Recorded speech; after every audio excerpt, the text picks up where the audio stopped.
3 days we have planned. Ludhiana is at such a juncture, we need a big push in innovation and technology. And Ludhiana can become, earlier it was known as Manchester of India, but now we can say, when will Ludhiana become Silicon Valley? When will become Detroit? Mr. Jagjit Singh is telling me that he is from Detroit, the auto hub of the world.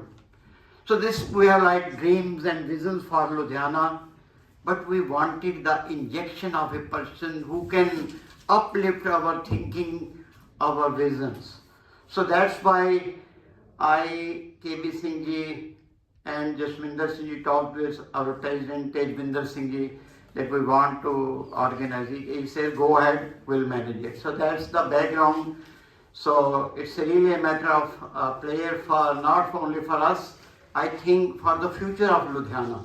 As in, Ludhiana is a really leader in SMEs.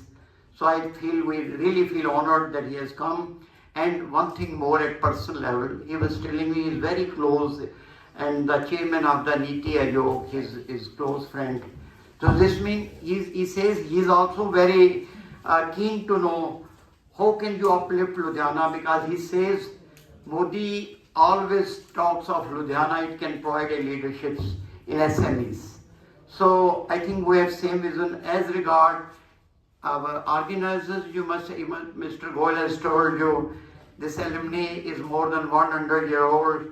Satish Chandra Dhawan is a known astronaut, space scientist. So as regard Guru Ramdas Center for Economic Growth, basically we're trying to give a new vision of psycho-economics, that is an economics of ethics and empathy. The world needs it now. We are not banking upon a classical thought of the economics. We need, when the man has covered all the barriers of growth, what we need more ethics, empathy and sharing. This is the vision of Guru Ramdas Center for Economic Growth. So in short, and more pleasing for us is Madam Ghosh. I am pleased that she is also accompanying him, Madam Akiko Ghosh from Japan. Welcome once again. So I really feel not only Ludhiana, whole of India will be enriched by listening and following the views of Dr. Ghosh. He's a very diverse personality. I was just noting, I have many adjectives for him. He's an ex-senior partner McKinsey, professor MIT and Tufts, chairman the Boston Pledge, founder Partha Ghosh Academy of Leadership, IIT Kharagpur, and he is a master strategist for governments, large multinational corporation, Fortune 500, and global education institution, global leadership experts. There are many other, I can say, certainly he's a richer man in ideas, strategies, and innovations. So once again, I welcome him and all the persons sitting on the podium and my friend. Thank you once again. Thank you, Dr. Parag G. Now I will request KB Singh Ji to briefly say some word about GOSA, and I welcome Mrs. KB Singh also. Friends, I cannot speak name of everybody, but everybody is equally important for us. Shri KB Singh. Thank you, Brij Bhushan Goyal ji. Good evening, everybody. Dr. Partha S. Ghosh. Yesterday, I asked him to give me his brief profile. He sent me the profile, which is a very long one. Out of that, I have outlined something about him. He is born in Kolkata, lives globally, and resides in Boston as a world-renowned thought leader, problem solver, and strategist. Over 4 decades, he served heads of business, multinations, and governments on significant strategic and organizational issues in close to 30 countries in Asia, Africa, Europe, North America and South America. He did his graduation at IIT Kharagpur and then graduation again from MIT USA, and he obtained 2 advanced MS degrees, one in engineering and another is business administration, that too from MIT, I think. A true global citizen, Partha Ghosh has delivered more than 200 plus keynote addresses in various leadership forums, strategy, innovation, nation building, leadership and knowledge economy 2. There are 2 knowledge economies, knowledge economy 1 and knowledge economy 2. He has delivered on knowledge economy 2 also. And he has also published more than 24 articles on wide range of significant geo-economic and geopolitical issues. His clients view him as a creative problem solver and visionary leader. He believes that in next 25 years the world economy will undergo profound changes which civilization has never experienced before. That's as Mr. Jaspal Singh was telling you about the vision of GIDEC, that we are exploring an economic theory based on the Gurbani of Guru Granth Sahib, how we can balance the deficiencies of capitalism and socialism. That is Sarbat da Pala, welfare for all. We are working on that also. We will be needing your support in that aspect also in the times to come. Friends, he in the last 15 years, building on his consulting experience, he has developed a range of courses on economics, globalization, innovation, problem solving, management consultancy and strategy at Tufts University and leadership at MIT.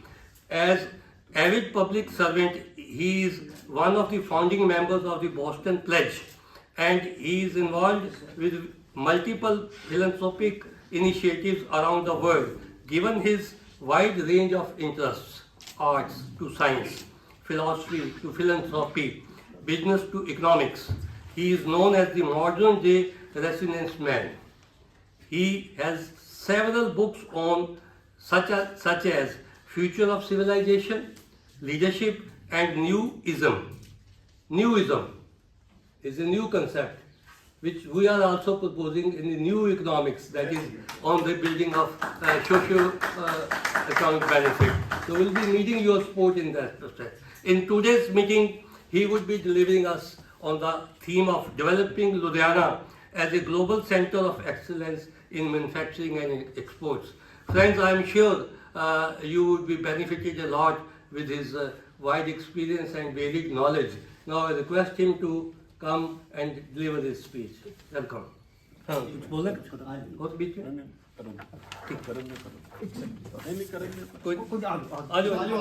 Please.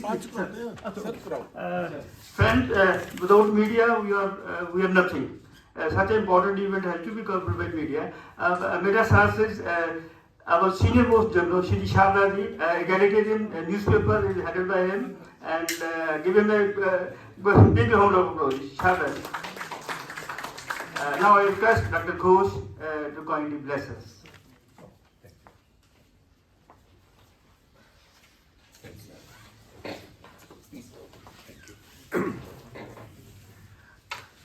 So, thank you very much first for a wonderful, warm welcome. I very much feel at home, very much feel that the place I should have come when I was born, I've arrived finally. I remember a discussion I had with Mr. Munjal of Hero Cycles in Japan in 1984. And that is the time in Tokyo. And he talked, Dr. Ghosh, you must visit Ludhiana. But for some reason, I didn't have the chance to visit Ludhiana. So finally, it is 40 years. It took 40 years to be here. So thank you very much. Thank you very much indeed. Not too late. It's never too late. Exactly. I was about to say, it's never too late. And obviously I feel 40 years younger. So good to be here. Now, we started off talking about Ludhiana as Manchester of India. I would reverse it. I would like to see, people would say, Ludhiana, when they're talking about Paris, could Paris be the Ludhiana of France? In other words, how to position the Indian cities as a point of reference, as opposed to saying that we want to be Manchester of England or Detroit of the United States. So that is the spirit with which I would like to begin my discussion. And it is obviously very challenging. Firstly, I'm committing myself to every word that I'll be using today, to work with you, to drive the process. It would not be easy. It would be hard. It would need a lot of inspiration. It would need a lot of hard work. But I think many revolutions have begun in Japan, in Punjab. I was about to say Japan, that's true also. But now I'm about to say Germany, but in Punjab, in the sense that if you look at what happened in Jallianwala Bagh, or if you go back further in terms of Ranjit Singh Ji, if you go back to the days of Guru Nanak, and then the fighting spirit that people have seen, particularly Tagore, he wrote in Bengali, Dekhite dekhite Guru Mantre Jagiya Utilashi, Nirmam Nirbej. I think that is the spirit that we have to cultivate in India, and much of that spirit is in this state of Punjab. So with that, I would like to make some courageous statements as to how we could make a difference and in the process position Ludhiana at the center of engineering excellence in the 21st century, so that Ludhiana becomes the point of reference, benchmark for others to be able to say, we are Ludhiana of China or Ludhiana of Brazil. So I think that should be the motto, that should be the spirit. Maybe we will not achieve that, but I personally believe that if we have the spirit, if we have the divine mentality that we have to get there, I think we should be able to get there. So in that spirit, I would like to talk about three particular topics. Firstly, since we are talking about the globe, it is important to understand what is going on in the globe. It is true that we have to think of newism. So I want to spend some time talking about the global landscape and how the global landscape is changing. And as a result, what gives India or the state of Punjab or a city of Ludhiana the opportunity to make a difference in this state of flux the whole world is in. Second, I'll talk about, when we talk about engineering, since the topic is about manufacturing and engineering excellence, I would like to see what are the lessons that we could learn from the experience that we have had in the United States engineering industry development, in Japan, in Germany, and could there be something that we could learn, not on the surface, but the deeper things. Why did the engineering industry develop there? How come Japan was able to build 150 brand names in 15 years? In 15 years, between 1960 to 1975, Japan offered to the world at least 100 brand names in 15 years' time. How did that happen? It doesn't happen automatically. There's something fundamental that we have to understand. And then finally, I'd like to talk about what could we do in Ludhiana to really make that difference so that we become a point of reference.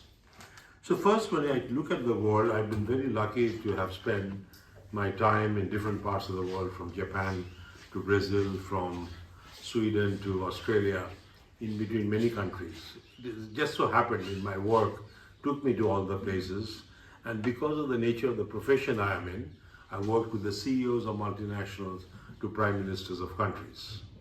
And in the process, I got a chance to learn about the world, learn about the challenges, learn about what are the kind of shifts the world is going through.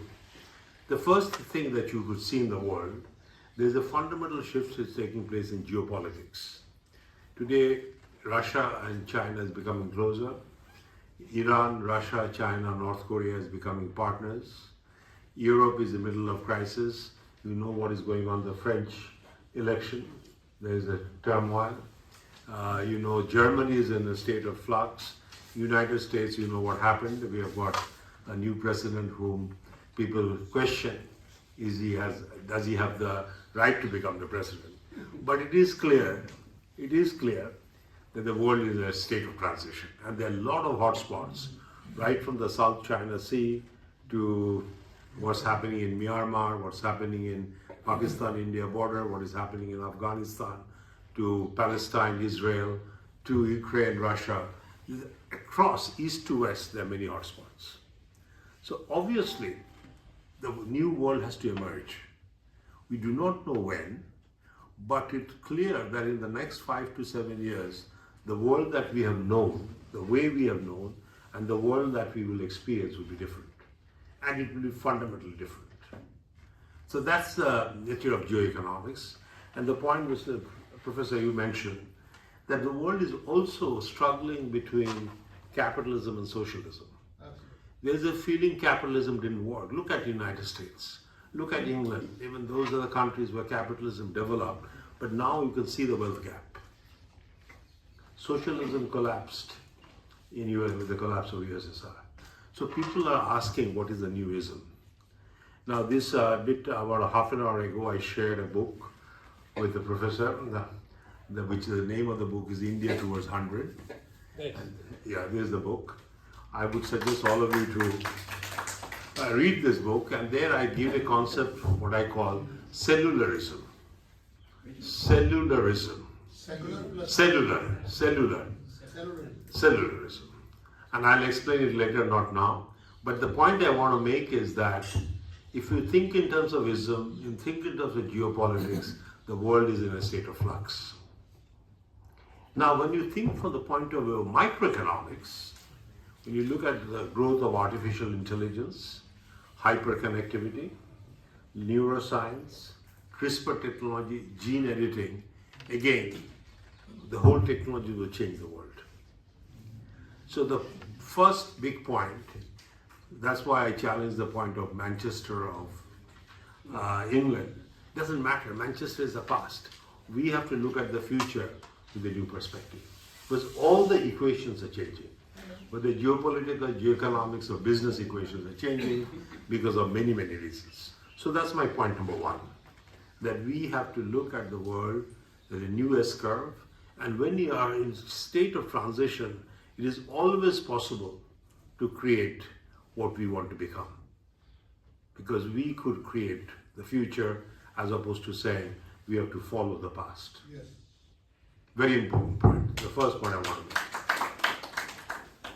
The second point I would like to make is, what are the lessons to be learned from United States? I'll talk about Germany, East Asia, South Korea, China. Each of the places had tremendous growth of the engineering industry. But the way it grew is very, very different. If we look at the growth of tractors, because Punjab is known for tractors, John Deere, Caterpillar, all these companies came out of the United States. The fundamental spirit was spirit of problem solving.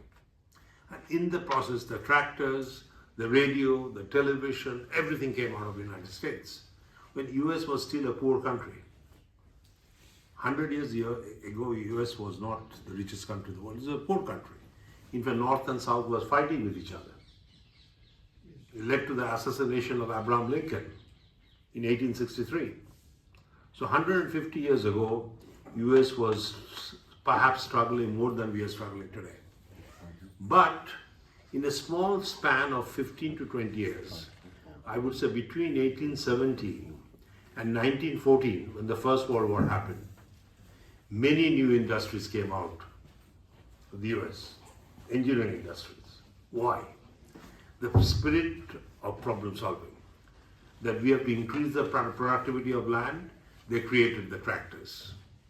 We have to improve the lighting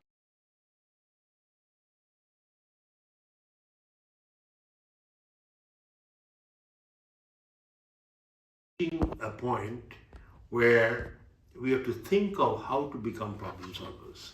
And that's a lot to learn from the United States, where people have the spirit of looking at the future with a new perspective. When you look at Germany, it is a bit different. German spirit of engineering has been spirit of excellence in perfection. That when I'm designing a piston, or designing a piston ring, when I design the ball bearing, it should not make any noise. It's a perfection, so that everything is smooth. And that led to the development of Porsche, Mercedes-Benz, BMW, and so Audi and many, many other companies, the appliances like Japan. Japan was a combination of all the three. Japan's focus was on the culture of quality. Focus was how to be better than our competitors, and there's a focus of problem solving. And in the process, we saw the growth of Honda, Toyota, Nissan. We can go on and on and on, from wristwatches to electronics to engineering, heavy machinery to automotive to shipbuilding. And it happened in a small span of 15 years.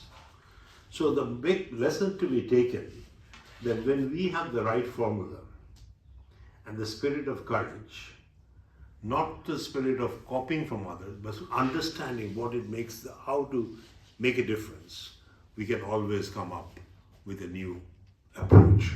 And that's what I would take from US, Germany, and Japan. And later on, South Korea, Taiwan, and China kind of followed what Japan did in the 50s and 60s, Korea did in the 80s and 90s, China 90s to today. And as a result, you can see Chinese products all over the world. Now in India, we have been talking about manufacturing for a long time. You know, today Modi talks about Atmanirbhar Bharat, but Nehru used to talk about self-reliance in the 50s. I have heard in every document of the Planning Commission that we have said India is at crossroads. In the 50s, in the 60s, and we have remained at the crossroads. And we have to understand why. That is the question in front of us. That why we remain at the crossroads, always hopeful of the future, which we must, but yet we come to fall behind. I'll give you one number. In 1950, just about after the independence, India's export share of the world is to be 2.8%. Today it is about 2.2%. So we have lost our share of how to serve the world market. The productivity in the Punjab, the land sauna, the green revolution that happened, it went up, it remained constant. Why? But if you look at the Japanese productivity of land, Japanese productivity of factories, German productivity of factories, they continues to increase. So that is the fundamental spirit to take, that we have to create the future which is more productive than today. And that's how the GDP per capita of a country goes up, as simple as that. So it is each one of our responsibility that how could I do something faster and better tomorrow than what I did today, including yourself. Yes. Tawajjah. It's very, very important. So if each one of us could commit to that we have to be faster and better tomorrow than today, and every time tomorrow should be better, obviously the productivity of the country would improve. So that leads to my third point, which is where I'll take long time, that how to build that culture of excellence in this country. So last night I was taking some notes where I was really thinking about that this is such an important event. I would like to see this event as a beginning of a new chapter in India's next 100 years. That how we would cultivate a model of engineering, model of productivity, which would become the model for the rest of the country, hopefully rest of the world. So I will build on what I've learned and also the possibilities that I see in the future. The first I will talk about the culture of zero rule. Please write down. Culture, building a culture of zero rule. And I'll tell you what I mean by that. It is the culture of developing a human where we never deviate from what we plan. If I commit to meet you at 9 o'clock in the morning, I meet you at 9 o'clock in the morning. There's zero deviation. That means timeliness, honoring time, because this is one gift God has given us. It is very precious, but once lost is lost forever. And unfortunately, fortunately, Vedic philosophy talks about it. Guru Nanak talks about it, but we are not respecting it. Vivekananda talked about it. Ramakrishna talked about it, but we have not followed.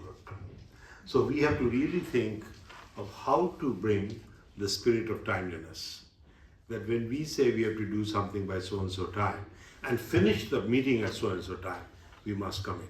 Because if I commit 60 minutes, I have to think of what is the next 60 minutes going to be. And that is one thing I've personally experienced in Japan. It's doable. Because I've never seen a meeting in Japan over a period of 15 years I lived there, which started a second late or second earlier. If we came to the office a bit earlier, we used to wait outside in the reception. But at 9 o'clock, we would say, yes, I've arrived. And the meeting starts at 9:05 seconds. Now that is something it's up to all of us to practice. It has nothing to do with Prime Minister. But I told Amitabh Kant, I met with him yesterday, the day before yesterday. And I told him, he asked me because he wrote a book on Make in India. So I asked him, what are your basic messages? And I noticed that the messages are nice, but missing the soft part. So I told him that, look, in Japan, the most important thing, valuing time, valuing each other, collaboration, and valuing the machine with which you work. How do you value the machine so that you take care of the machine as your partner? We break down machines, we don't care. The machine has to be your partner. It's a living organism which is producing. So that is the first. And to me, timeliness is the most important thing. Then next come what I would call holiness. I would use the word holiness. Holiness is performing the task as Shraddha, performing a task as a prayer to God, towards perfection. And I've seen that culture in a place called Haridha, where the porcelains are made. It has been a culture which developed over a period of 16, I would say, I was about to say 1600 years, but maybe shorter. From the 1600s, 500, 600 years. Yeah. Haridha. Haridha, they make porcelain. And they're known porcelain and potteries. And those are known all over the world. All over the world. People come from all different parts of the world. And Haridha, a small town, much smaller than Ludhiana. But it is known all over the world for its porcelain ware, particularly in the last 100 years. Now, when you go to that place, what do you see? That even the 16th generation entrepreneur, whose personal wealth could be $1 billion, but he doesn't care. He's sitting on the floor, working on a pottery with his workmen, over 100 of them in the same workshop. That's called culture, because he is expressing the expression of his talent, which is art, making the porcelain with complete Shraddha, complete dedication, that this is the art I want to present. So that is the second thing that we have to work on, which I call. So the first was timeliness, second is holiness. And the focus there is self-honor and also the concept of nishtha. You're with me? Nishtha. Yes. The third point is cleanliness. Again, I'll give you some simple example. When I used to go to Japanese factories, the floors were like this, where huge machines are being produced, cars are produced, paints, chemicals. I've been to all of my different clients, chemical factories, cement factories, automotive companies, electronic companies like Sony. But the floor is like this, where manufacturing is going on. And everyone is wearing white clothes like you wear in operation theater, and not a speck of oil on the waters. So in the first visit I asked the production manager, how come everyone looks dirty? And his immediate answer was, why should they look dirty? I said, I don't see any oil speck on anyone's dress. The oil is for the machine, not for the dress. Very nice. Now that means, again, how to dance. Is respecting the machine and doing it properly, and it should not spill over to or spread on your own outfit. So how clean is the outfit determines the cleanliness of the place. Yeah. The fourth, so cleanliness was my third point. The fourth point is boundlessness. Boundlessness. The spirit of aspiration, it's aspirational spirit. Limitless. That nothing, everything is possible. When in India, I remember once I was in Calcutta, I was looking at a new home, which was only 2 years old, but outside was looking shabby. It's a high-class home. So I said, why your home looks shabby? The paint is like that. I said, why can't you manufacture paints which could deal with the moisture, deal with the monsoons? No, the paints are like that, it cannot be done. So we have that ability to quickly say, this is how it is, it cannot be done. I used to hear all the time when I used to go to Jaipur that, I'll buy something, Akiko used to love buy art, but typically I'll find some defects because I grew up, I developed Japanese eyes, and the response used to be, the haath ka kaam hai, waise hai.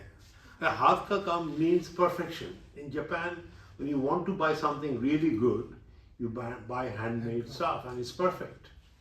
But we have assumed haath ka kaam means there has to be some defect. We have a word dexterity. In Hindi it's dakshata. Dakshata. Absolutely. So I think that is my point about boundlessness. We have to have a boundless spirit that it is possible, as opposed to saying why not. I think we should say it is possible, let's work, and that leads to innovation. Japan has developed a paint, I want to share with you an example. After the oil crisis, before the oil crisis, the paint is to be so designed so that the paint could dry quickly. Because at that time, as globalization was going on, so you bring the ships for repair, you want to spray the paint and wants to dry it up and goes out. But after the oil crisis, there was a lot of overcapacity in ships.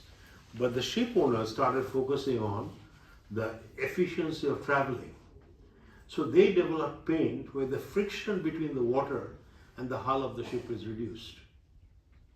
So now you have a paint which dries fast and the friction between the water and the hull of the ship is low, so you consume less energy.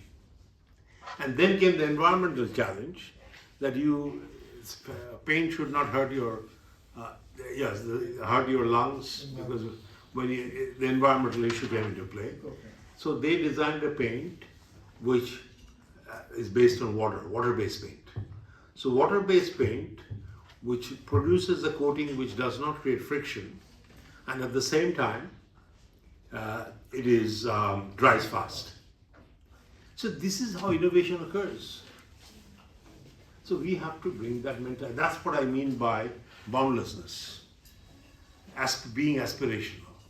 So that's why I like to say that Ludhiana becomes the reference point. We have to be aspirational. How could we position this city and the engineering talent of this city to become truly aspirational? Then the final point is selflessness, which leads to culture of collaboration. And that is also I notice in Japan. When people are coming together, no one is trying to outscore the other person. We have a tendency that I know it, so I have to say a bit more than others have to. So there is always a competition of ideas. and then one gets upset, the other one wins, and we pick up one idea, as opposed to when we keep our egos outside, we are synergizing ideas. I'm encouraging him to think, he's encouraging me to think, and we combine, and in the process, we create a super idea. So this is what I'm calling the culture. And we have to work on it. It's nothing to do with investments. It is the culture. We can practice at home, practice at work, practice in this class, the culture, which is the human wear. And this is one thing I was talking to Mr. Kant when I met him 2 days ago in his office, that we have to focus on the culture. And I'm calling it the culture of zero rule. The 5 points. And particularly this culture of selflessness is very important. I remember one Japanese executive, Mr. Morita, who is the founder of Sony. He told me once that in America, he used to go to America quite often. When two people come together, sometimes it becomes zero because they are always in conflict with each other. So 1 and 1 is not 1 plus 1, is 1 minus 1 equal to 0. Then he said good cases are 1 plus 1 is equal to 2. But in some places 1 divided by 1 equal to 1. But in Japan, it is 1 next to 1 equal to 11. Yeah. Now this is what we have to think about. How to bring things together so that we could create synergies. So that, there's a term actually, that in America there's a term called teamwork. In Japan there's a term called team power. Team power. That how do we create a multiplier effect between two individuals? And there's a saying, when 3 people come together in India, there's a lot of arguments, a lot of debates. But when 1 person versus 3 in Japan, often 1 person in India is stronger. So that is the strength. I've heard it in many places. I don't know if that's true, but we have to think of now how to bring all the smart people of this country together to create that multiplier effect. So that is the first point I want to make, the culture of zero rule, within which I've covered 5 points. Just to quickly summarize: timeliness, holiness, cleanliness, boundlessness, and selflessness. Pure culture management. Second is the discipline of excellence, which is a process management. That how do we manage systems where we focus on first the most critical factors of the process. Like today when I came from Amritsar to Ludhiana, the time allocated was 3 hours, which was, I think, enough because all the data showed me that 2.5 hours to 3 hours. But this problem became, at every toll booth, my car was stopping for 15 minutes. Why? Because the transponder was not communicating, so he was not able to pay. Yeah. So, and I felt sorry for the driver because he was struggling hard, and we were waiting, and I was worried about you that the meeting was going to start late. But it was a process failure. Process failure. The process, particularly the car owner, should have checked whether the transponder is working, because they were saying it's blacklisted. It comes up on the... So perhaps it was not paid. So my driver called the owner and he said, I put in the money, but then the next stop again, blacklisted. So how to manage the process? I feel it is a challenge. Knowing the key factors and then ensuring the key factors are going to work, the touch points. That leads to excellence. That's the first point I want to make, how to manage the critical factors and continuously challenging because they change over time. The second I would call, particularly given that we are living in a world of artificial intelligence, where we can collect a lot of data, we can process a lot of data at a high speed, at the speed of light. The question of how to develop high resolution understanding of everything that we deal with. In other words, understanding all the details, high resolution understanding. Because when we talk about engineering excellence, excellence is in the details. if when you go to a Japanese restaurant, the way the food is served, it not only smells good, but it's a three-dimensional presentation, visual treat. It is treat for the tongue, treat for the nose, treat for the eyes, and treat for the body. The nutrition level of Japanese food is extremely high. So that's the second point I want to make, developing high resolution observation. So when you are designing a micro ball bearing, how to develop a detailed understanding of each and every part of the surface of the micro bearing. In fact, as you know, the Japanese company called Minebea, many of you may know about Minebea, they have 70% market share of micro bearing around the world. YKK, which is zipper, has got 75% market share of the world. Why? How did they achieve that? It is again looking at the details and ensuring the details work in such a fashion that it can be repeated each and every time. So that is what I call the high resolution processes. The third would be processes deal with uncertainty. Because we are living in a world of uncertainty. Things change very rapidly. Technological disruptions happen. Geopolitical disruptions happen. In fact, what happened, I lived through uncertainty today. But how to develop a system so that we could deal with the uncertainty in a fashion that you never have to say sorry. But as soon as we say sorry, because this is the reason I'm late, you're basically lowering your currency. And we use the term sorry very, very easily. Sorry, I'm late. But sorry is a term that you really never want to use. And it really doesn't mean anything to the other person. So that's why we need processes which will be able to deal with uncertainty. When sudden changes occur, we can deal with that change in a dignified fashion. The fourth is, which Japanese call Kaizen, the spirit of continuous improvement. Because when you invest, let's say this city was known for Horsiari, and you said that it used to be called Manchester of India, but we are no longer there. Why did that happen? Because other places became competitive. Why do other places become competitive? When we do not track what is competition is all about, and we do not have the spirit of Kaizen, that tomorrow I have to produce a product faster and better than what I did today. If that spirit is there, that tomorrow's product will be better and faster than what I did today, it will be done in a much more cleaner and efficient fashion.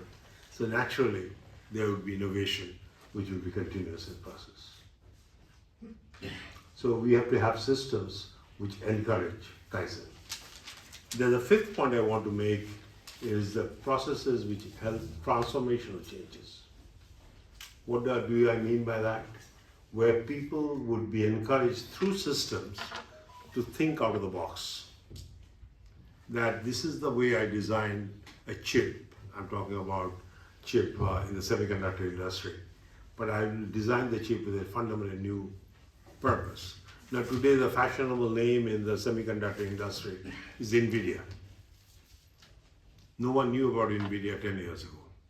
Intel was all over the place. Intel spent much more money on research and development than NVIDIA did 10 years ago. But today everyone is talking about NVIDIA.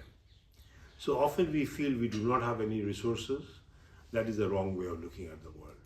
Because all the small companies which has made a difference started with limited resources.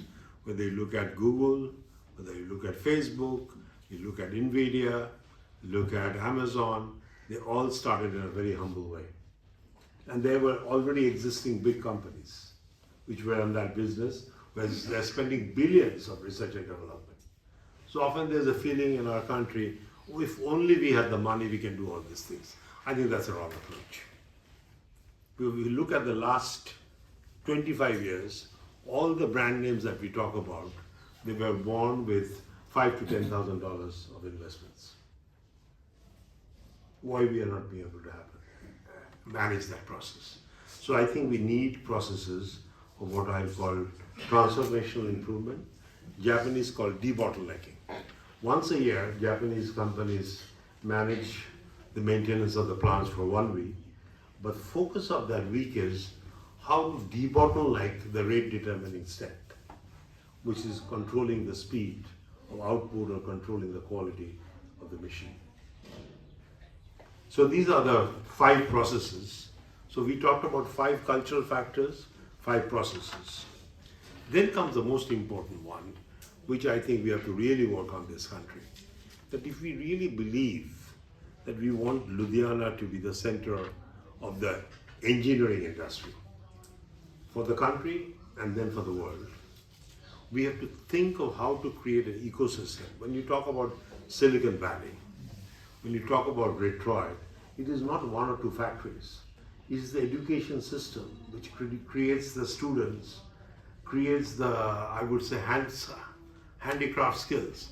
For engineering, you need certain kinds of people who would have the trade skills which are different from manufacturing porcelain and potteries. So if this place was known for porcelain and potteries, you have to have education system which can create that artistic work to manufacture the porcelains. So we have to think of designing the education system, the support system for Ludhiana, which can produce brilliant engineering skills, precision touch, soft touch, people call the chopstick culture. If you look at the precision engineering products, they all come from either Korea, China, Taiwan, and a lot of people believe because of the chopstick culture. The precision of how do you hold a piece of product which is very, very small in size and pull it together with full dedication. So I think we have to think of a support system to education system. Second thing I would strongly suggest that if we believe that we'll make this place the engineering center, we should set up a strategic unit. Strategic unit which would track on behalf of all the companies in the region. What are the new technologies which will impact the engineering industries? New composite materials, nanomaterials, metamaterials, how they will come together so that your products that you produce could take advantage of the latest technologies around the world. But we have to track them because technologies are appearing very rapidly, and your ability to learn the technologies faster than your competitor, your ability to absorb the technology faster than your competitor will define your competitiveness. In fact, I have a statement that velocity of learning, unlearning, and relearning will define the competitiveness of the future companies in knowledge economy 2.0. That's what I mean by knowledge economy 2.0. Our ability to learn, unlearn, relearn at a higher speed than our competitors. What are we doing for that? And we have to create an ecosystem that desire that people want to learn faster. The fifth, that was the third point I would like to offer myself. Maybe this university could set up what I call global unit of competitiveness. That when we say Ludhiana to become the center of excellence, it has to be better than any other engineering center in the world. There are many people are talking about engineering excellence. Nigeria is talking about, I was in Nigeria, they're talking about it. US is talking about renaissance engineering. Japan is also talking about renaissance engineering because of artificial intelligence. So we have to think of what could we do which is better than every other engineering initiatives around the world.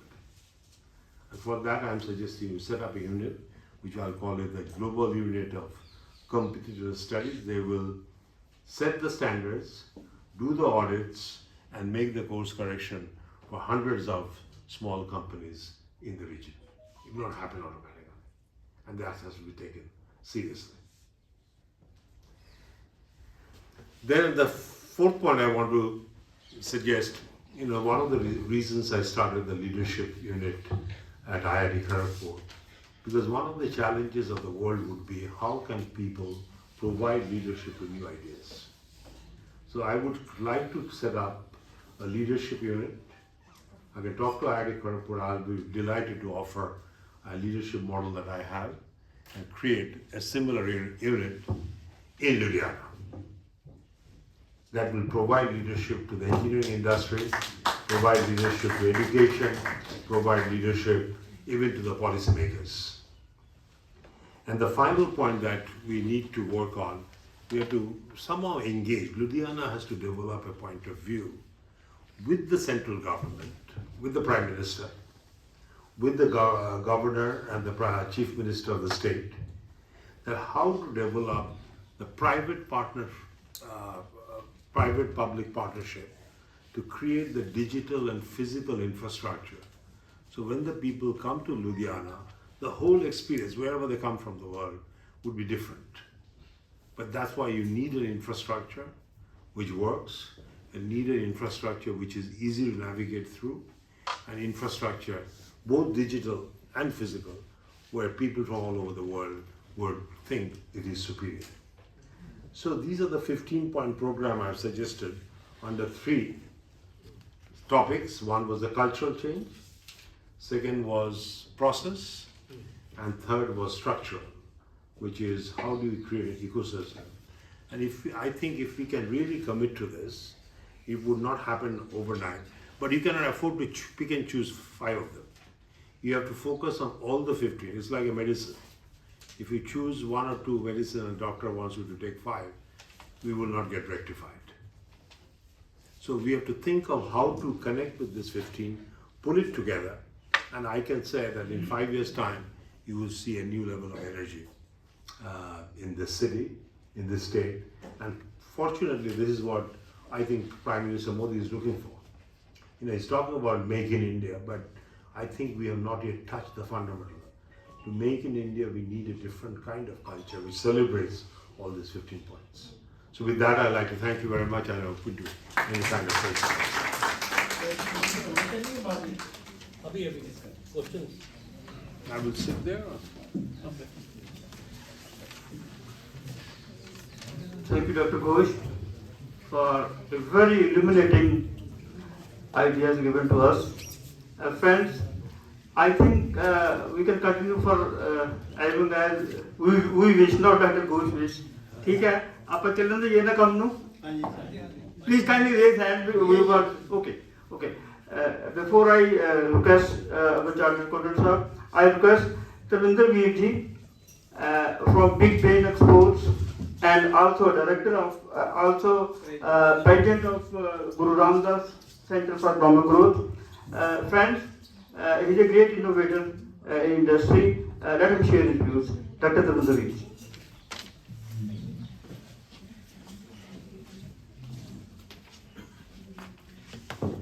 Vaheguru Ji Ka Khalsa, Vaheguru Ji Ki Fateh. So we are really thankful to Dr. Ghosh. So they have touched every aspect we need to grow. So one thing they said, to grow we need to learn faster. It is very important here. We are also manufacturing bicycle parts and furniture that we are exporting to Europe and USA. So there is great potential. People are looking towards India to buy their product, as there is a trade war of China with Europe and USA. Now they need so many things from us if they want to buy from us. Recently they want us to offset carbon. We produce carbon, they say offset it by credit or grow some forest or do something.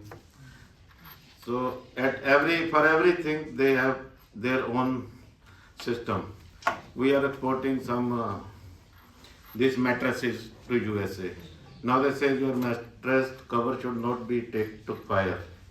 There should be no fire to the mattress cover. We develop new fabric here that is fire retardant. So every aspect they need our factory is very clean. We should compliance, every social compliance they need. We should pay perfect salaries to our laborers. They do HR audits also. So these are also so much challenges for us to work with Europe and American companies. So America is the biggest market in the world. So we have to do some compliance in our works to work with these companies. That we are always try to do. In Ludhiana we have association where we also teach our all industrialists. There are groups, we tell them what is Kaizen, how to do Kaizen, Poka Yoka, all Chinese concepts. We try to inform them how to work. So we also need so much effort from our governments to do some buyer-seller meets. So many buyers looking towards India, but they don't know where to buy, what to buy from where. So if there are some meetings, exhibitions, government support is also very important.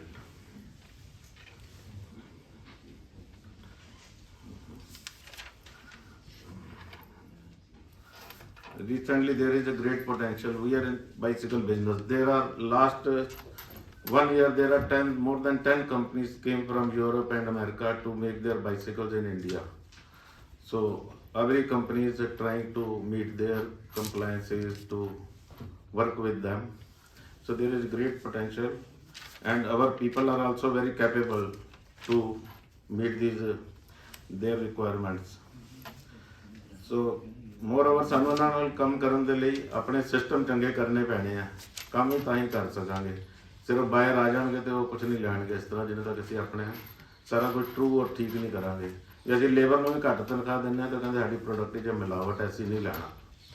ਇੱਕ India ਡੀਕੈਥਲੋਨ company ਆ, ਉਹ 20 ਸਾਲ ਤੋਂ ਆਈ ਆ, ਉਹਨੇ ਸਿਰਫ 4 ਲੋਕਾਂ ਨੂੰ ਅਜੇ ਤੱਕ ਅਪਰੂਵ ਕੀਤਾ 20 ਸਾਲਾਂ 'ਚ। ਸੋਸ਼ਲ ਕੰਪਲਾਇੰਸ ਹੀ ਨਹੀਂ ਅਸੀਂ ਪੂਰੀਆਂ ਕਰ ਸਕਦੇ। ਉਹ 4 'ਚੋਂ ਇੱਕ ਸਾਨੂੰ ਵੀ ਉਹਨਾਂ ਨੇ ਕੀਤਾ, ਪਰ ਸਾਨੂੰ ਥੋੜਾ ਸੈਕਿੰਡ ਗ੍ਰੇਡ ਕੀਤਾ ਹੈ, ਜੇ ਵੀ ਫੁੱਲੀ ਨਹੀਂ ਕੀਤਾ।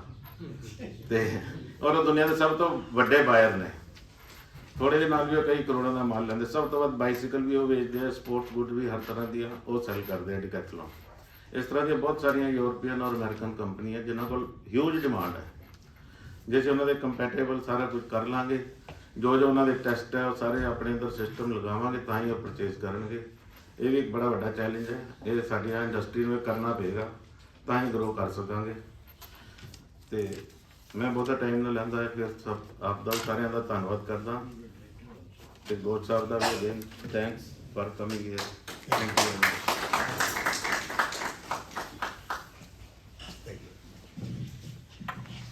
Thanks, dear Tajinder ji.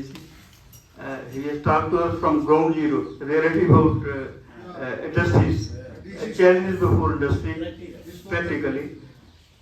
Friends, Punjabi sir एक कहता है कुमारी ना अपने घड़े में सुनाती है, मतलब रिपोर्टर कहता है, रिपोर्टर जब पॉट बनाता है ना वो कहता है मेरा पॉट बहुत बढ़िया है, चाहे हैंड में फ्लावर हो कुछ, लेकिन पॉट उसका बढ़िया ही होता है। I am talking about my own pot, my college pot. Sir, you were talking about Intel. You see, in old version computer there is written Intel inside.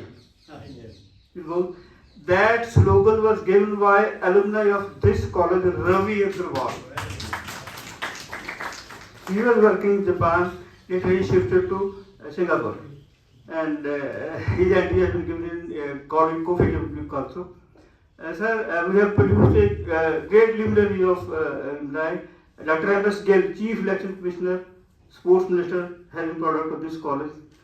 CBI Chief Joginder Singh studied for 6 long years here. He is part of this college. Sahil Dal is part of this college. K.S. Banks, IS, senior most, he no more. He is part of this college. Many more names I can spell out, sir. Mr. Saila will tell, I am taking responsibility of Saila. Now, because you see, the chartered accountants are backbone of Ludhiana. And chartered accounts को ना हमारी अंदर की बात पता होती है, industries की बात भी पता होती है, सारी इकोनॉमी की बात भी पता होती है। मैं जसविंदर सिंह जो चार्टर्ड अकाउंटेंट प्रेसिडेंट है लुधियाना चैप्टर के, उनको रिक्वेस्ट करूंगा वो अपनी बात कहें और जो सकें खुल के कहें। Thank you.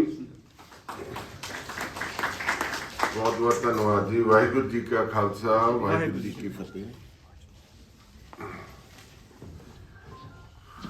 डॉक्टर पार्थो ने बड़ी ਵਧੀਆ ਗੱਲਾਂ ਸਾਡੇ ਨਾਲ ਕੀਤੀਆਂ ਤੇ ਤੇਜਵਿੰਦਰ ਜੀ ਨੇ ਵੀ ਉਹਨਾਂ ਨੂੰ, ਹੋਰ ਮੈਨੂੰ ਜਦੋਂ ਡਾਕਟਰ ਪਾਰਥੋ ਨੇ 40 ਸਾਲ ਪਹਿਲੇ ਦੀ ਗੱਲ ਦੱਸੀ ਮੁੰਜਾਲ ਸਾਹਿਬ ਦੀ, ਮੈਨੂੰ ਯਾਦ ਆ ਗਿਆ ਕਿ every tree starts from a seed and every seed has a dream. So ਉਹ ਜੋ ਮੰਜਾਲ ਸਾਹਿਬ ਨੇ 40 ਸਾਲ ਪਹਿਲੇ ਉਹ ਸੁਪਨਾ ਦੇਖਿਆ ਸੀ, ਉਹ ਅੱਜ ਜਿਹੜਾ ਉਹ ਸੱਚਾ ਹੋ ਗਿਆ।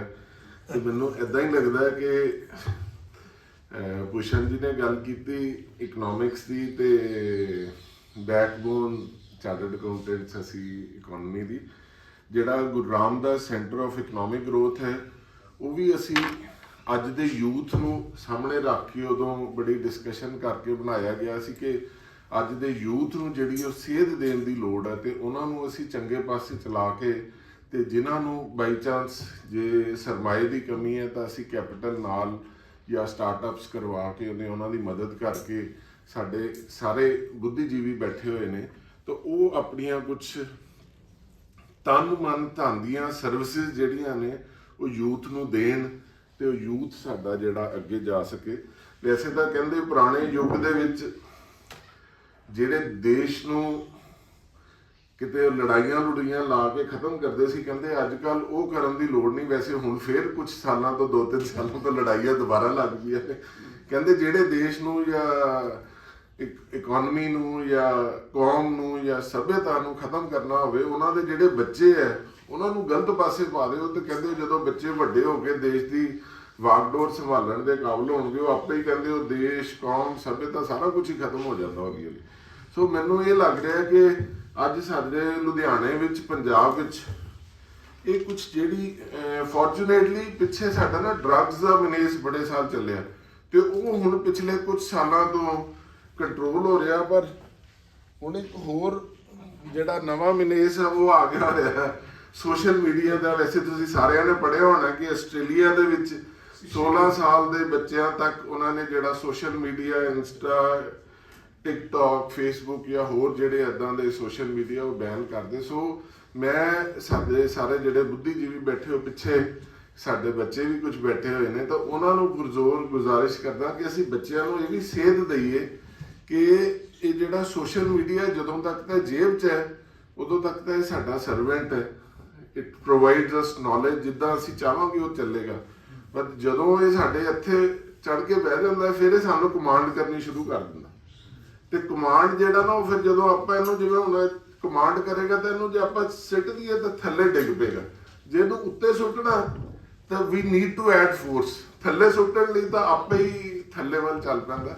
ਸੋ ਬੱਚਿਆਂ ਨੂੰ ਤੇ ਬਜ਼ੁਰਗਾਂ ਨੂੰ ਸਾਰਿਆਂ ਨੂੰ ਬੇਨਤੀ ਹੈ ਕਿ ਆਪਾਂ ਆਪਣੇ ਬੱਚਿਆਂ ਨੂੰ ਤੇ ਜਿਹੜੇ ਉਹਨਾਂ ਨੂੰ ਚੰਗੇ ਪਾਸੇ ਜਿਹੜਾ ਉਹ ਲੈ ਕੇ ਜਾਈਏ। ਦੂਜਾ ਇੱਕ ਹੋਰ ਮੈਂ ਪਿਛਲੇ ਕੁਝ ਸਾਲਾਂ ਤੋਂ ਟ੍ਰੈਂਡ ਦੇਖ ਰਿਹਾ ਕਿ ਸਾਡਾ ਜਿਹੜਾ ਯੂਥ ਹੈ ਨਾ ਉਹ ਲੁਧਿਆਣੇ ਤੋਂ, ਪੰਜਾਬ ਤੋਂ ਸਭ ਬਾਹਰ ਨੂੰ ਭੱਜ ਜਾ ਰਹੇ, ਤੇ ਜੇ ਇੱਥੇ ਯੂਥ ਰਹੇਗਾ ਹੀ ਨਹੀਂ। ਪਿੱਛੇ ਕੋਈ ਕਹਿ ਰਿਹਾ ਸੀ, ਕਹਿੰਦੇ ਜੀ ਉਹ ਕੈਨੇਡਾ ਵਿੱਚ ਪੰਜਾਬ ਬਣਨ ਦੀ ਤਿਆਰੀ ਹੋਈ ਹੈ। ਮੈਂ ਕਿਹਾ ਪਰਵਾਹ ਨਾ ਕਰੋ, ਕੋਈ ਗੱਲ ਨਹੀਂ, ਇੱਥੇ ਵੀ ਕੁਝ ਪੰਜਾਬ ਦਾ ਕੁਝ ਹੋਰ ਹੀ ਬਣਨ ਵਾਲਾ ਆਉਣ ਵਾਲਾ ਹੈ ਜੇ ਉੱਥੇ ਪੰਜਾਬ ਬਣੇਗਾ। So we should be all cautious, क्योंकि एक सोच है, कहते सोच को बदलो सितारे बदल जाएंगे, नजर को बदलो नजारे बदल जाएंगे। सोच को बदलो सितारे बदल जाएंगे, नजर को बदलो नजारे बदल जाएंगे। कश्तियां बदलने से कुछ नहीं होता, दिशा को बदलो किनारे खुद ब खुद बदल जाएंगे। सो मैं सोचता कि सानू साडे जिहड़ी यूथ है, साडे बच्चे ने, ਉਹਨਾਂ ਨੂੰ ਸਾਨੂੰ ਦਿਸ਼ਾ ਦੇਣ ਦੀ ਲੋੜ ਹੈ, ਉਹਨਾਂ ਨੂੰ ਸਾਨੂੰ ਸੇਧ ਦੇਣ ਦੀ ਲੋੜ ਹੈ।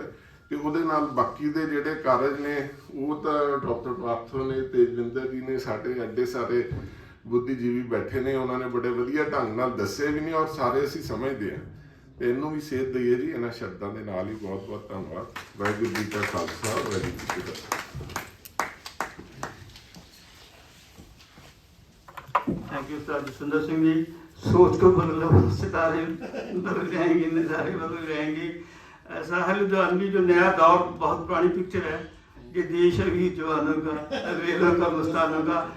I still say we are in नया दौर और we have high hopes on our youth। Sir एक इसी यहीं के एक टीचर और एक अलुमना का शेर है, नया आलम बनाने को नए अंसर नहीं आते, नया आलम बनाने को नए अंसर नहीं आते, यही मिट्टी उभरती है, यही जर्रे संभरते हैं। This is a thought from my teacher who has been alumnus at Professor Baljeet Singh Girewal. His pen name was Baljeet Singh Sajjad. Now I request our most respected Dr. Sajla to kindly say some word, Dr. Saila. After that, there will be a question session. I'm looking to Dr. Colonel Yes Gill, who has been noting so many points. He will come. Yeah. Dr. Saila, please.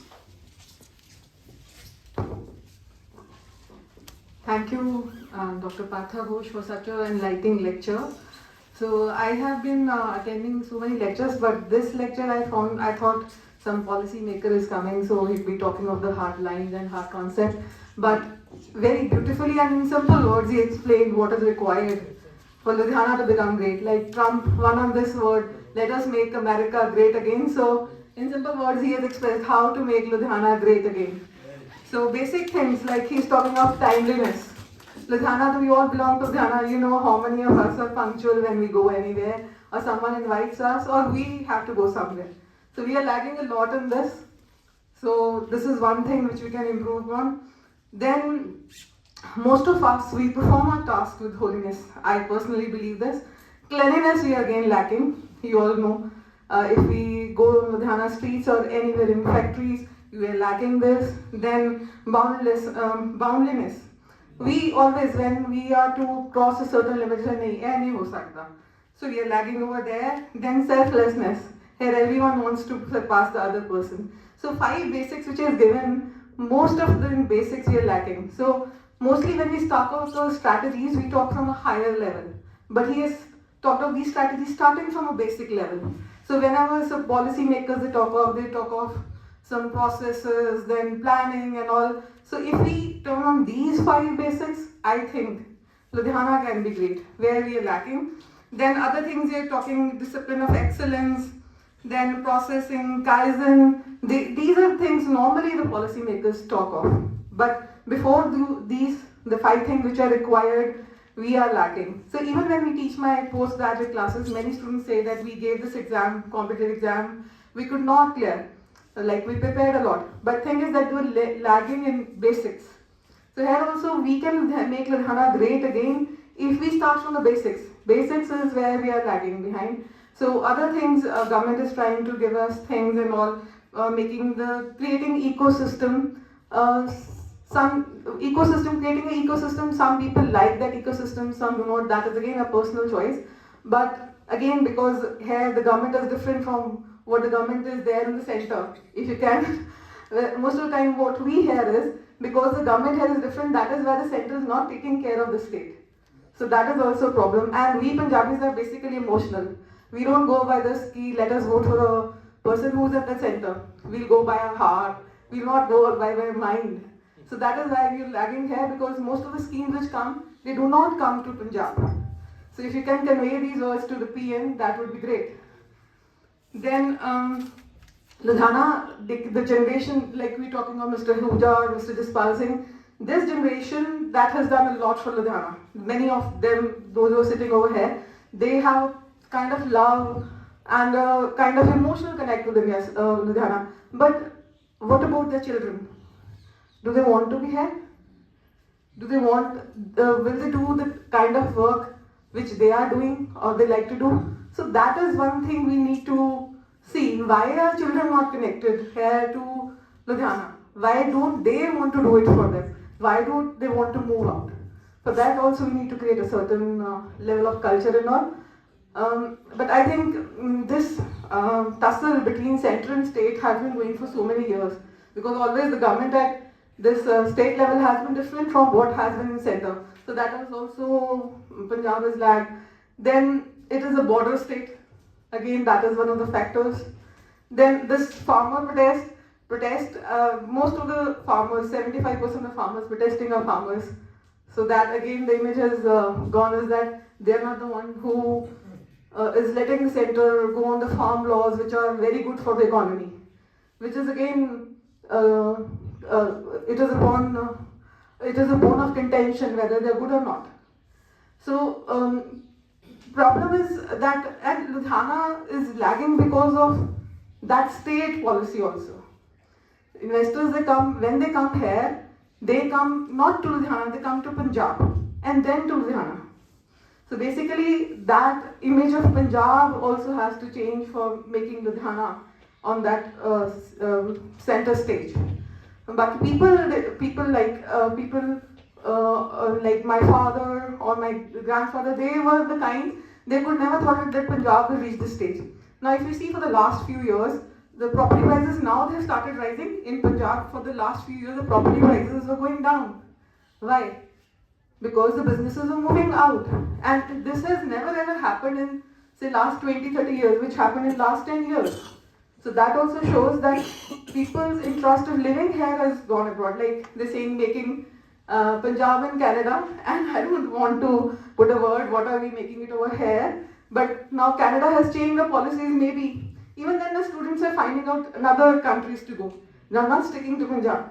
I thought then students will stop going, they're not looking one. So that we also have to see this also, that our future generation, the ones who will take Punjab ahead, they are not going out. So that is one thing. But otherwise, Mr. Patha's lecture was excellent. The basics that he told, I never pondered upon them. So thank you so much. Thank you.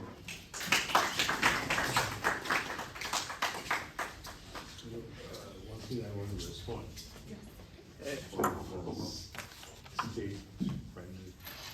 Thank you, Dr. Saida. Sir, Dr. Ghosh, motto of my college is dare to be true. Dr. Saida has been alma of this college. Literally became HOD, a compartment at a senior most teacher here. मुझे खुशी है इस बात की, इसने सच बोला है और कॉलेज में बोला है, नॉट बड़ी ब्यूरोक्रेटिक एंगल से कई दफा टीचर डर जाते हैं, प्रिंसिपल या इंचार्ज डर जाते हैं, लेकिन speed she talk speed. Thank you doctor Saila. मैं देख रहा हूँ कर्नल गिल साहब ने लिस्ट बढ़ाई हुई है, कल साहब थोड़ा ब्रीफ रहना, लेकिन समाप्त कर देना, बाद में डॉक्टर बीपी सिंह को जो कॉमर्स है हमारे कॉलेज के स्टूडेंट उनको रिक्वेस्ट करूँगा। इन बिटवीन मैं यहाँ पर FM गोल्ड से हमारे भाई आए हुए हैं मनमोहन जी, उनसे भी प्रार्थना करूँगा, मैं उनका वेलकम करता हूँ। Sir, you will introduce yourself, please. Yeah, no, you can begin. Let me. Friends, colonel GS Gill के बारे में सिर्फ लुधियाना ही नहीं, पंजाब ही नहीं, इंडिया ही नहीं, वर्ल्ड जानता है। इज ए ग्रेट एनवायरमेंटलिस्ट, और यदि मैं ऐसे कहूँ कि इन्होंने पंजाब गवर्नमेंट की और सेंट्रल गवर्नमेंट की खाड़ कड़ी कर रखी है, जो लुधियाना का बूढ़ा नाला काला पानी बन गया है। सर गिल साहब। Good evening, ladies and gentlemen. Good evening, Partha sir and dignitaries on the dais. And you've touched very raw nerves. Madam Sajda, she was mentioning few. You must realize the countries which you have talked about, Japan, Germany, South Korea, Taiwan, they have one culture, one religion. Our country is very diversified. We got to, what we did when Punjab was per capita 1 in the country, we tried to bring others at par and keep them there only. So entrepreneurship was not carried forward, it was culled. You have to, these are realities, we have to understand. So they did not give flip, they tried bringing. Now, she was just mentioning, people are going to Canada and they're finding some other country. Remember, drugs and the oldest profession plus the immigration. They are age-old 3 things which always happen. You cannot stop them. Then cannabis people found this marijuana, so it keeps on, then it goes to chemical. So never stop immigration. Immigration can never be stopped. Whether by boat, whether by road, whether by foot. So Baba Nanak ने उदासियां कीतियां जी, वो इमीग्रेट होए, Saudi Arabia जाके मक्का जाके दसदे आ भी ठीक नहीं काम. So it is part of our civilization. So accept that. And now Spain is opening up. I hope you know their population. So they will get divert to Spain. Whoever wants to go. 4 things a person needs to go abroad is +2 IELTS, a little bit of initiative and money. 4 things. Now what is happening is the persons who are staying behind, there are a lot which is open to drug traffickers, gangsters, lackeys of political leaders. So there are so many things, these employment they will find, and you will have law and order problem in a very big way. So when you do sieving of this young society like this in horizontal channels, you find lot of law and order problems. Because a shooter is getting 20,000 rupees to shoot or throw a bomb at your house, and he has already sent you a note to give you 2 crore rupees. So it's easy for the boss sitting in Canada to manipulate it through the. So these are life problems. So it's not happy days. Sorry, I'm not being very bullish about Punjab in that manner. So we got a long way we have to go. So you have to find the solution to this problem of law and order and emigration I call it, right? So one thing, sir, you mentioned cleanliness. I mentioned to the CBSE, when I was very hopeful when Prime Minister announced from the ramparts of Red Fort that he will have a Swachh Bharat. I was so happy. I said, at least my country will get cleaned. My tourist places will look good, and every place, the women toilets will be good, and all cleanliness will be done. But we only got stuck at ODF. We lost the opportunity. We are not even making cleanliness as a graded subject in the schools. In Japan, children are washing their own washroom for 15 minutes. Who will dirty them again? Because they know they have to clean it the way they clean it. That's a culture. We got a particular sect, a jaat rakhi, we kept a caste to clean our toilets.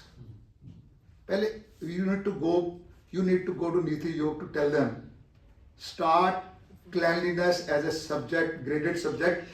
Colgate should not tell my child how to brush my teeth from red to white.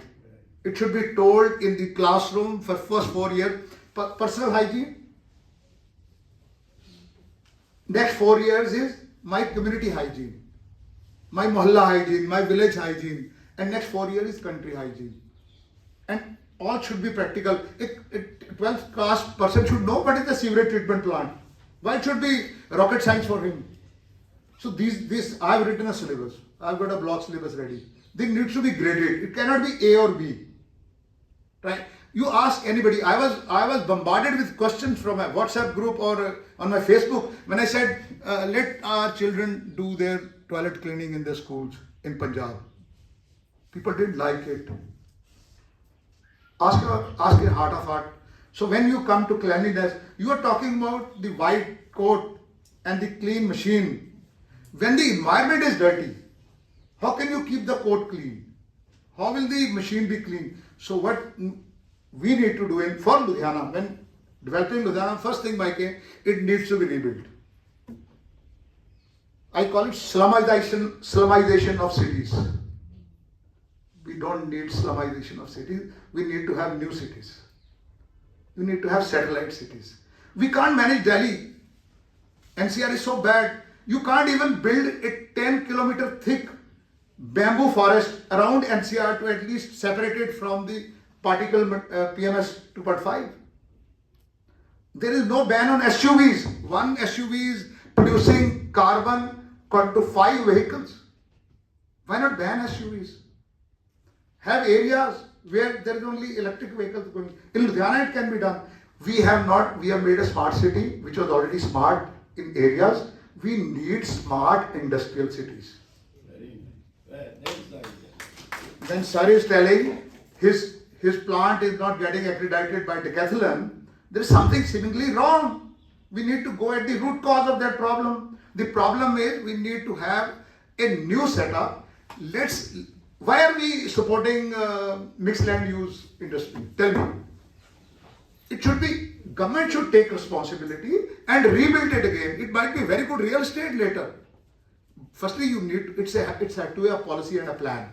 Say 5-year plan to rehabilitate, 5-year plan to build it up. And you can't keep putting mud and cement together.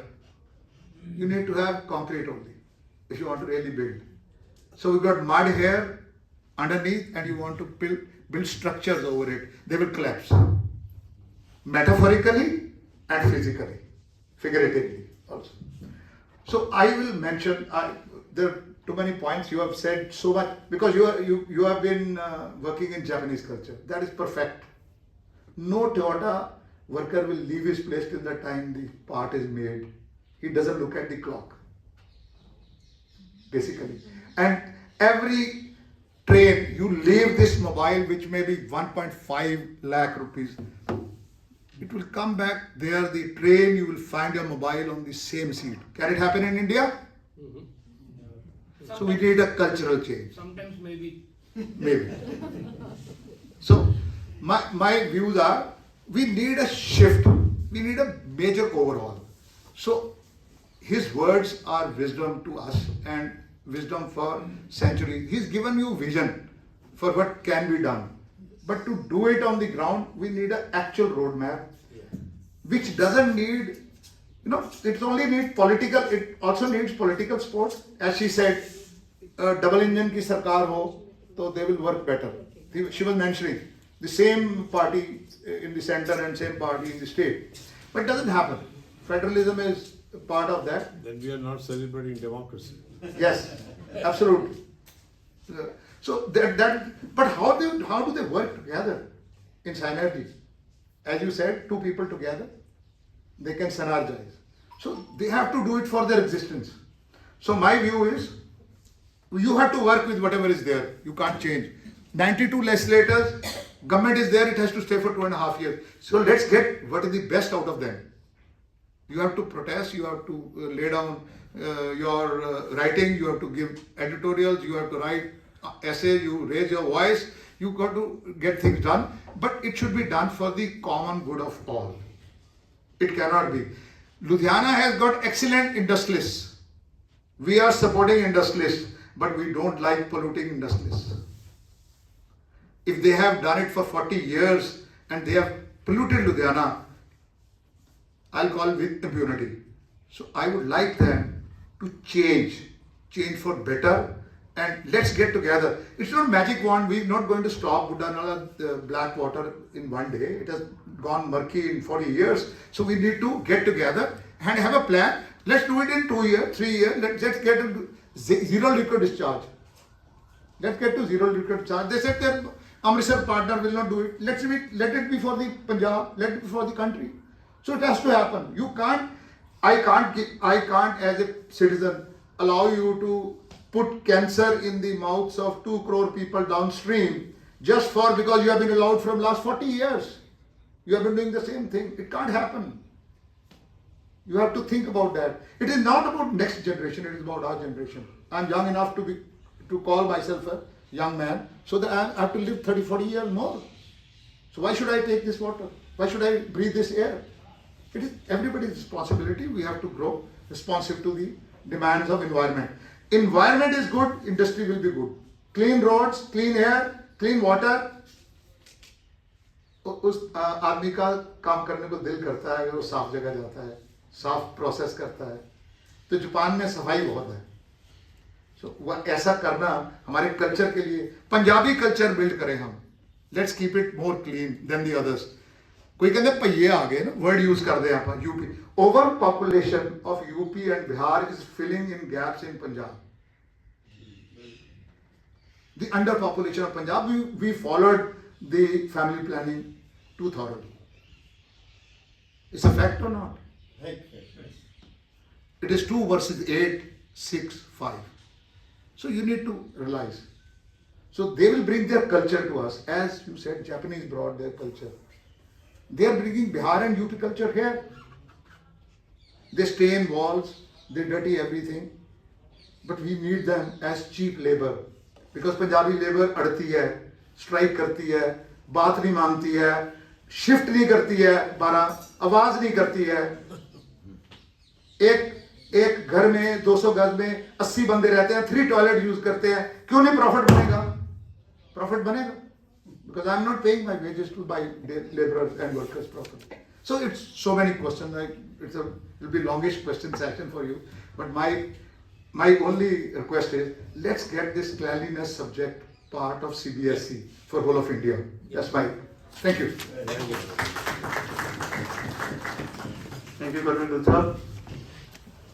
As usual आपके जो सवाल होते हैं और जवाब होते हैं वो थॉट प्रोवोकिंग होते हैं. गिल साहब, सर घोष साहब, आपने बात की है इनोवेशन की, चेंज की बात की है. मैं आपके माध्यम से ये प्रार्थना करूंगा कि सेंट्रल गवर्नमेंट को ये प्रिवेल करिए कि पंजाब ने बहुत लड़ाइयाँ लड़ी हैं, हमने टेररिज्म का दौर भी लड़ा है, अपने अपने ब्रेन्स में और अपने हार्ट में और अपने शरीरों पर हंडाया है, वो उसको झेला है। तो centre should be serious about Punjab. I'm sorry to say use these words. Center should be serious about Punjab.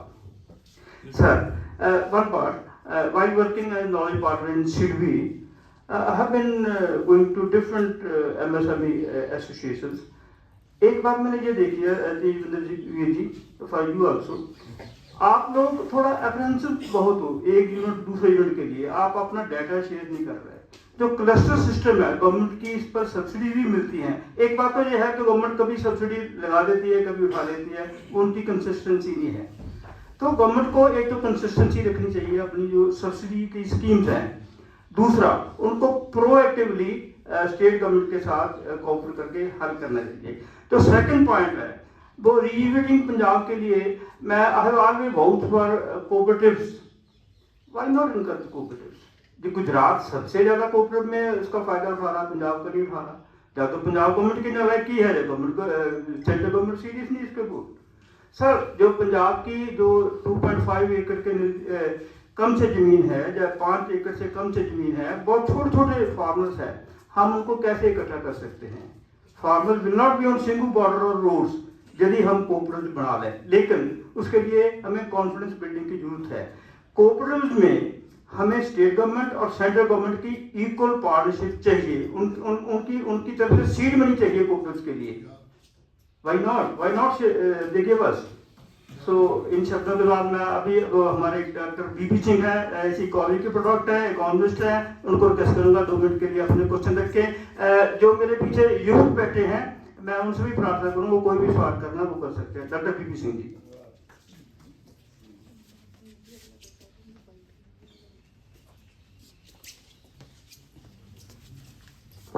Thanks जी गोल साहब, मैं बहुत समय नहीं लूँगा। मुझे बहुत आनंद आया, आपने जापान का जिक्र किया बहुत ज़्यादा। मैं अपने मदर से बोलता था, मेरे को बहुत दिल करता है। मैंने इकोनॉमिक्स किया, we studied their history, economic history of Japan and Russia and India. And मैं बोलता था कि मैं टोक्यो जाना है, मुझे टोकना ना, मैं वहाँ जरूर जाना है, टोक्यो को देखना है जाके। तो ऑनलाइन हम ब्लॉग्स वगैरह देखते रहते हैं। हमारे यहाँ लुधियाना में, पंजाब में जगराते, कीर्तन दरबार, शोभा यात्रा बहुत होती है। हम सभी प्रेयर्स करते हैं चर्चेज में, मस्जिद में कि किसी को भेजो हमारे कल्याण के लिए। तो आपको कल्याण के लिए मेरा ख्याल है इस रूप में आपको भेजा है। तो हमारी प्रेयर जो है भगवान ने सुनी है। तो आप, मेरा ख्याल है ये जो एडजेक्टिव है ना, डेवलपिंग लुधियाना, ये एडजेक्टिव लगाया आपने, तो मैं इसको चाहता हूँ ये वर्ब बन जाए। ये verb Ludhiana is developing, Ludhiana develop हो रहा है। ये आगे 25 साल की स्कीम चले, ऐसे हॉल में, ऐसे जैसे प्लेटो का था ना, वो चर्चा का होता था, एक सत होती थी उसकी, तो वैसे ये हॉल जो है ये ऐसे ही डेवलपिंग लुधियाना, इधर लिखा रहने दो ऐसे ही। और इधर हर महीने एक सेमिनार, इधर डिफरेंट सेक्टर्स के वो चलते रहने चाहिए। तो एक है कि हम जो है ना इंडियंस लोग हैं, ये मौजी लोग हैं, इनको आप खोजी बनाना चाहते हो। तो मौजी से खोजी बनने का जो सफर है, उसके लिए ये सारा सिलसिला आपने जो बताया बहुत अच्छा है। हम पढ़ते आ रहे हैं इसको, शूपीटर हम पढ़ते हैं, सभी टीचर जानते हैं, उसका है कंस्ट्रक्टिव डिस्ट्रक्शन। वो कहता है जो बना हुआ है इसको ढा दो और नई चीज बनाओ। हम क्या करते हैं, पुरानी कोठियां ढा के नई बनाने लगते।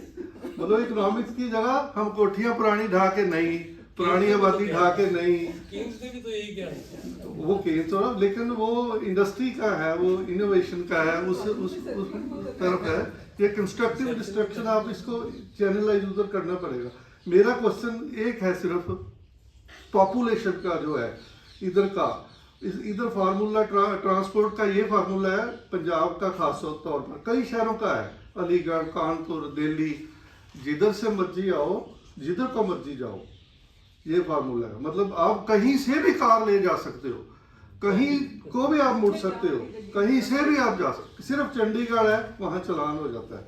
लेकिन अब जो ट्राई सिटी है जो मोहाली, चंडीगढ़, पंचकुला, इधर एयरपोर्ट भी है, बहुत अच्छी रोड्स हैं। आप दिल्ली जाओगे तो उनको बोलना, इनके सीएम्स को भी बोलना कि उधर आप जो आईटी इंडस्ट्री है अच्छी बन सकती है, बेंगलोर पूना वैसी बन सकती है, उसको बनाओ। वहाँ सब कुछ है लेकिन रियल एस्टेट का काम चल रहा है, कंपनियां नहीं है। वहाँ 1.5-2 लाख कपल्स आ जाए ना, यंग, जहाँ बैचलर आ जाए, उनका बाद में शादी हो जाए, तो वहाँ 1.5-2 लाख लोग आ जाएं, उसके साथ 10 लाख लोग और वहाँ से जॉब उनको मिलेगा। लेकिन आपकी जो पहले 5 वाले पॉइंट है ना, एथिक्स जो है, हमने एक बुक पढ़ी थी बियॉन्ड एथिक्स। बियॉन्ड एथिक्स जो है ना, वो इकोनॉमिक्स में उसका ज़रूरी है। तो ये जो ट्राई सिटी वाला है, आप जरूर ये करें कि ये डेवलपिंग लुधियाना ऐसे ही चलता रहे, आप जीते रहो, आपकी उम्र बहुत ज़्यादा बढ़ जाए, जब तक लुधियाना पूरा डेवलप हो जाए तो आपको 110-20 साल की उम्र में आपको इधर सम्मानित किया जाएगा। Thank you very much.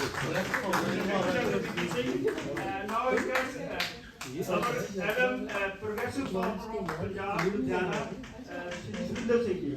Please be brief to ask the questions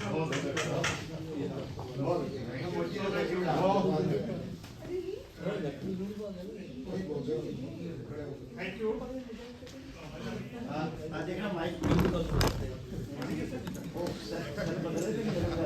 Hello.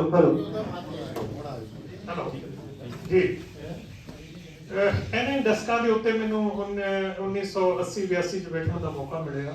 I am post-graduate in economics from the country's rural side. Now again I am a rural man. ਮੈਨੂੰ 2-3 ਚੀਜ਼ਾਂ ਸਿੱਖਣ ਦਾ ਬੜਾ ਵਧੀਆ ਮੌਕਾ ਮਿਲਿਆ। ਮਾਰਜਨਲ ਐਫੀਸ਼ੀਐਂਸੀ ਆਫ ਥਾਟ, ਜਦੋਂ ਮੈਂ ਇੱਥੇ ਪੜ੍ਹਨ ਲੱਗਿਆ ਉਹ ਮੈਨੂੰ ਮਹਿਸੂਸ ਹੋਇਆ, ਜਿੱਦਾਂ ਪਹਿਲਾਂ ਵੀ ਗੱਲ ਕੀਤੀ ਹੈ, ਕੈਪੀਟਲਿਜ਼ਮ ਤੇ ਸੋਸ਼ਲਿਜ਼ਮ ਦੇ ਵਿਚਾਲੇ।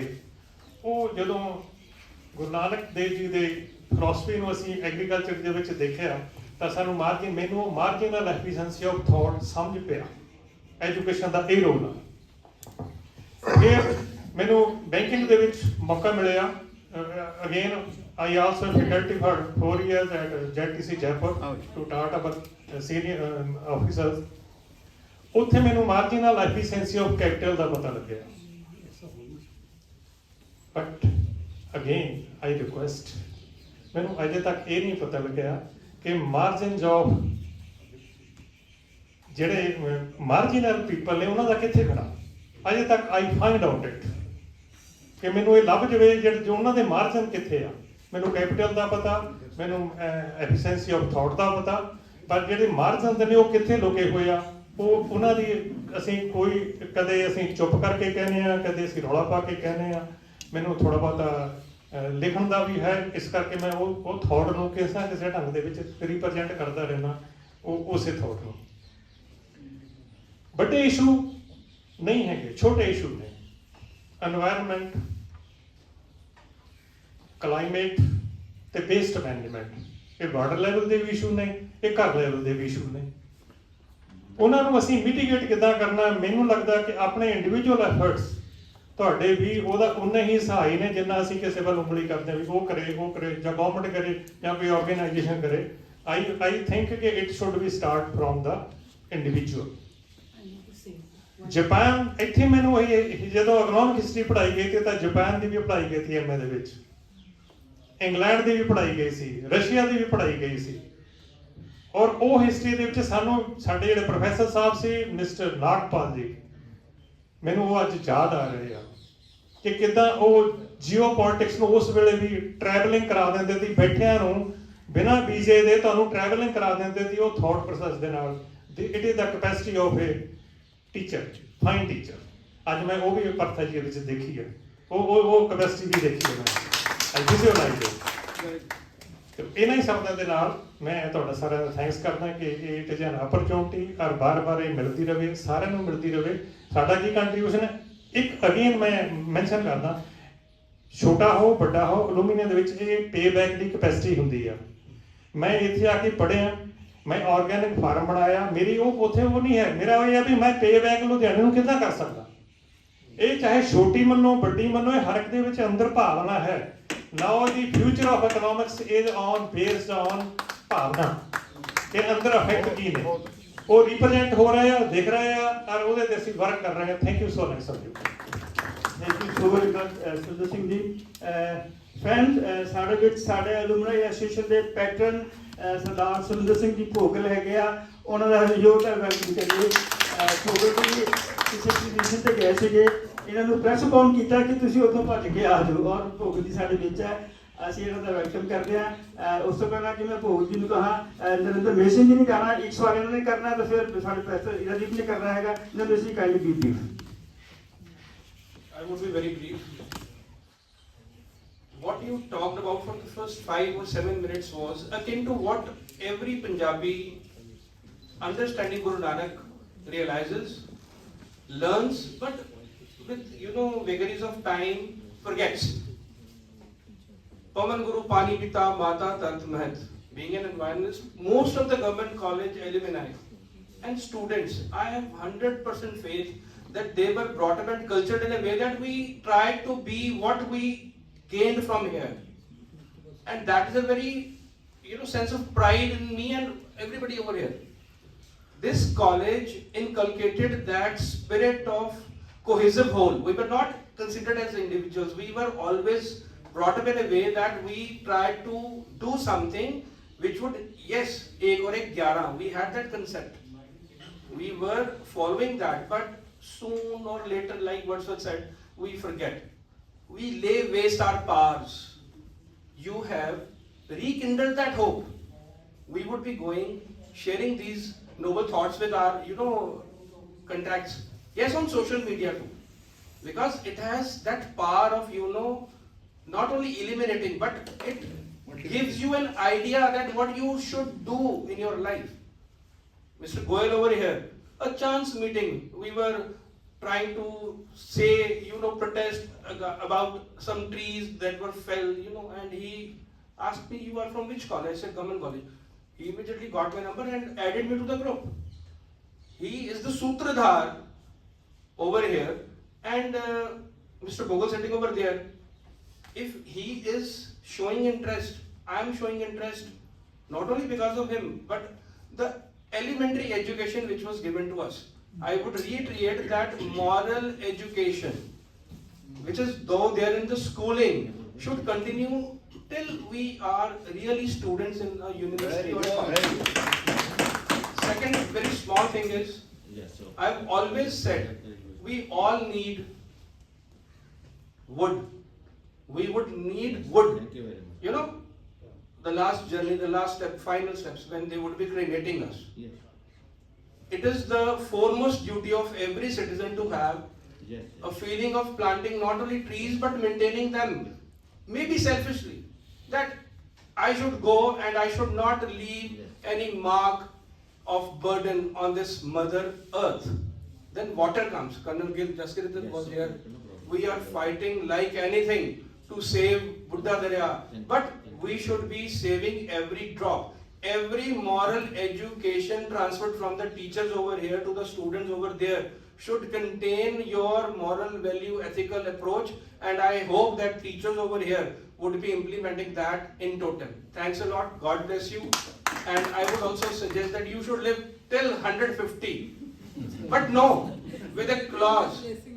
We are not expecting that, hoping that Ludhiana would take 70 years to, clean. It should clean in, say, next 7 or 8 years. Thanks a lot. God bless everyone. Thank you, Narinder ji. Narinder ji, आप भी और TV से भी जहाँ MSc mathematics की इन्होंने, thank you again. Now कल तक से इरादीप जो कॉमर्स के बड़े सीनियर टीचर हैं और लिखते बहुत अच्छा है. Thank you, इरादीप. Sir, I have done thesis on marketing of fruits and vegetables, a way to diversification. Because we need diversification. The basic problem is stubble burning, and the second problem is groundwater depletion in our state. The basic problem, but while I was interacting with farmers during my PhD thesis, they were all saying that we need infant industry argument for change, shift to the other crops. We need marketing facilities provided by the government. But they are not giving it any sort of incentive to the farmers, which should be the priority for, especially for high crops, high yielding crops like broccoli, mushroom. We have immense potential. I have interacted with top 200 farmers who are doing the broccoli business, mushroom business on their own. and they are yielding so much profits in these crops, but they had money backing. Now we need to, we need only very small, acres of farmland for those crops. So we can have that access where we can use marginal land holdings for these particular crop, but they need 5 to 7 years of sustainability with government support. So the government support in these crops and the other crops is very essential. So I also want that you should say this to the Niti Aayog, that they should have some planning for Punjabi farmers so that they can divert, and it should be like covered for them. For these particular crops, they should, the shift should be, though we can start with the voluntary shift, then we can also say that the shift will be like everyone will like to shift as they are shifted to paddy because the paddy crop has got incentive. So similarly, we have to get them some incentive crops so that they can shift. And then another thing is, then we should have in Ludhiana, especially for this portal, we should have agro-business industries. Because right now, we can't have the industries which are like software based or something which cannot be, but the agro based industry should be facilitated with the artificial intelligence. I mean, we should have the labor complementary technology group approach. Labor should have that kind of technology where we can facilitate the Meller model of agriculture transformation as an agro based industrial transformation, because we can use more of labor, less of technology, like Japan has used in agriculture transformation earlier in their phase. And the women folk have, based the Japanese economy. Similarly, the role of Punjabi women is having immense potential, and we are growing up. And hopefully we'll do so. Just kindly convey this. I hope. Thank you for such a wonderful lecture. It has been interaction of worthwhile, fruitful, and generally we do miss these kind of lectures. No, it will not nothing. But I'm really proud to say that I have gained much of the knowledge. Thank you so much. Sir, just one point. Yeah. For the audience knowledge, sir, from Supreme Court, there is a committee for agrarian reforms. It is headed by Chief Justice Nawab Singh, and Mr. Devinder Sharma is one of the members, and economist Dr. Ranjit Gumman and the Farmer Commissioner Dr. Sukhpal are the members. HAU Vice Chancellor is on call. They are dealing with this, your issues. They wanted actually vegetables need, this is a perishable item. So they need your cold chain. Yeah. You need to have, even in Sravanagar you will have 3-ton space. You want to have actual organic vegetables. They also want to bring in the not so well off in the society. That second grade will go to them at the cheapest cost. When this sift the crop, good ones are sold at the rate. So they will need a reefer to bring them from the farm to the shop, and they will also need a cold room at their poly houses. So it is in the offing. It should be done. You can send those papers. I'll give you the address. You can send them the suggestions also, because it is in the works for your knowledge, for the knowledge of everybody. Anybody who's got ideas or they want to meet some farmer, they can be called and they will come and meet. Thank you, Dr. Idoli, for your well-researched views, and Colonel Gill for interjecting. Now I would ask Pogal Sahab to bless us with your experience, sir. Sir, Pogal Sahab has been chief of head of many organizations. He has been pioneer in cycle industry. सबसे पहले इन्होंने ही शुरू किए थे, scooter बनाना भी शुरू किए थे. भोगल साहब मैं ज़्यादा टाइम लेता, आप यूनिवर्सिटी है भोगल साहब. माइक पे भोगल साहब हमारे पैटर्न भी हैं अलुमनाई एसोसिएशन के ओंकार सिंह पावर जी के साथ. ये जो state of the art furniture दिया हुआ है, ये पावर जी का दिया हुआ है और भोगल साहब ने दिलवाया है. Thank you very much. Good evening, everybody. First of all, I sincerely apologize. I missed quite a lot today. Seeing the people who are sitting here, then number is less, but the substance is more. I'm happy to see all of you here. Unfortunately, I had to go to Chandigarh for somebody died in my family, so I'm coming back from there. Sir, I have two things to mention here. Punjab is based only on two things. One is agriculture, one is industry. I will elaborate a little later on, but I will let you know two things very important, which are important in this context. Agriculture, as she was talking and he was also talking, Punjab is primarily on the basic food producing state. Do you remember 420 in 70s, the Mexican wheat came to Punjab. All of Punjab got diverted towards that because everything was available, seeds were available, fertilizer was available, and top of that the buyer was available. So the Punjabi culture became just produce, sell and sit tight. Happy with that. What she was mentioning, sir, I was the chairman of CAI Punjab also. There we made it sure that we make an effort in Punjab to bring agro industry here. Without processing that what we produce, we cannot go anywhere. For example, take corn or maize. You produce here, send it to Ghaziabad. At that time there was only one company, Moon. And you used to get cereal 40 to 50 times, not percentage. 40 to 50 times value addition, the same thing coming back to you. But we never did anything about that. But now the time is changing. We have to go in for the, even what we call it, you are more aware of that, the value addition items.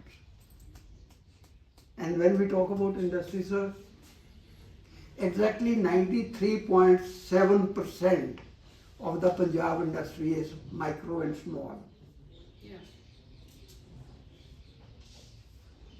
You will be surprised. We started exporting bicycle components to Europe in the year 1962 when I was in 8th standard in school. Nobody at that time could even think of going out. My brother went for the first time to Europe in 1960.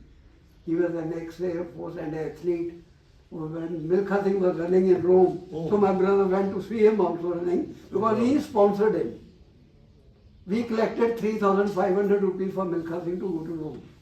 Here in Ludhiana. But that's it. From there my brother got this inspiration. Why can't we, such a small little item, a bicycle component, why can't we export? We started with 1962 till 2012 because now the bicycle industry is also developed quite a lot.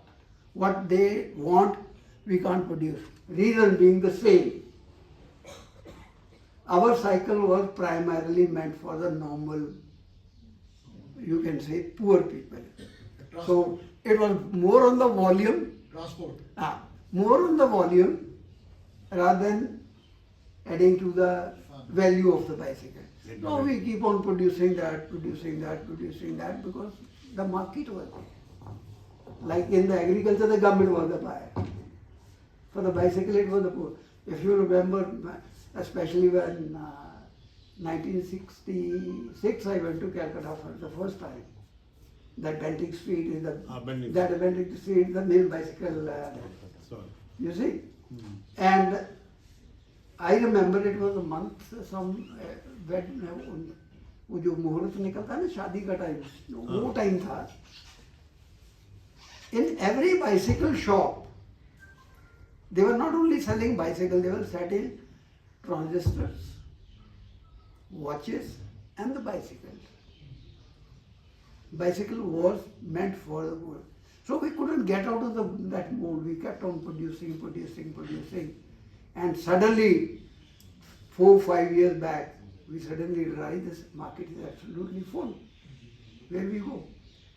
So my effort on all levels in agriculture is to come with the agro industry value addition in the total industry also. I'm not talking about the bicycle only, I'm talking about the engineering industry also, the value addition. You will be surprised, sir. In Ludhiana, you can buy this cardigan for 150 rupees, right? The same cardigan goes to the top brand of the world and not less than $300, $400. From here, it goes at about 400 or 500 rupees. There is a company known as Shingorai here. Shingorai. You look at their products. Yeah. You name one company in the world, fashion company, which is not buying product from them. But how many? One Shingorai can't bring the revolution. And the third, which is connected with both the industries, unfortunately or fortunately, unfortunately more, the government is never appreciative of, our government is never appreciative of the efforts put in by us. समझ लो कि if the center is run by BJP, so here is the Congress. When Congress was there, here was the Akalis and BJP, so they couldn't coordinate at all with each other. So the Punjab became slowly. You see, you may not be knowing, Mahindra belonged to Ludhiana. No, I don't know that. Right? Mittal belonged to Ludhiana. Punjab belonged to Ludhiana. Manis in Bangalore belonged to Ludhiana. Of course, the eldest Mani was from your fraternity also. He was the head of Punjab, Hindi department, Punjab University, Dr. Tanpal Mangi. His younger brother is who made this Reva electric car. Which was bought by 25 years ago, Papa, I call him Papa because I stay with him always. He's a very close friend of the family. He used to say, they will come, you will hate the fuel-driven cars. You will hate the fuel-driven buses, transportation. Coal will be out, diesel will be out. You have to come with something which is sustainable, environmentally friendly. So what he started was, in the beginning, golf carts. Then he made these stackers or handling equipment, battery operated, then came with the car. Now you see every third car being is produced is electric. But same on the front, we lost. Punjab lost. We brought Tata to Punjab about 14 years back for the Nano project. Yeah. Can you believe it? For 1.5 years, Punjab government ने हमारे को घुमा के बस करा दी. And Tata finally said bye-bye. Went to Kolkata. So this is the third, which is the what we call in normal language the hand-holding. Hand-holding by the government in Punjab is missing. Till the government does the hand-holding, we don't. Sir, I would like to, before ending, I would like to say one thing. Punjabis are not learning. We don't want subsidy from the government. We want the hand-holding.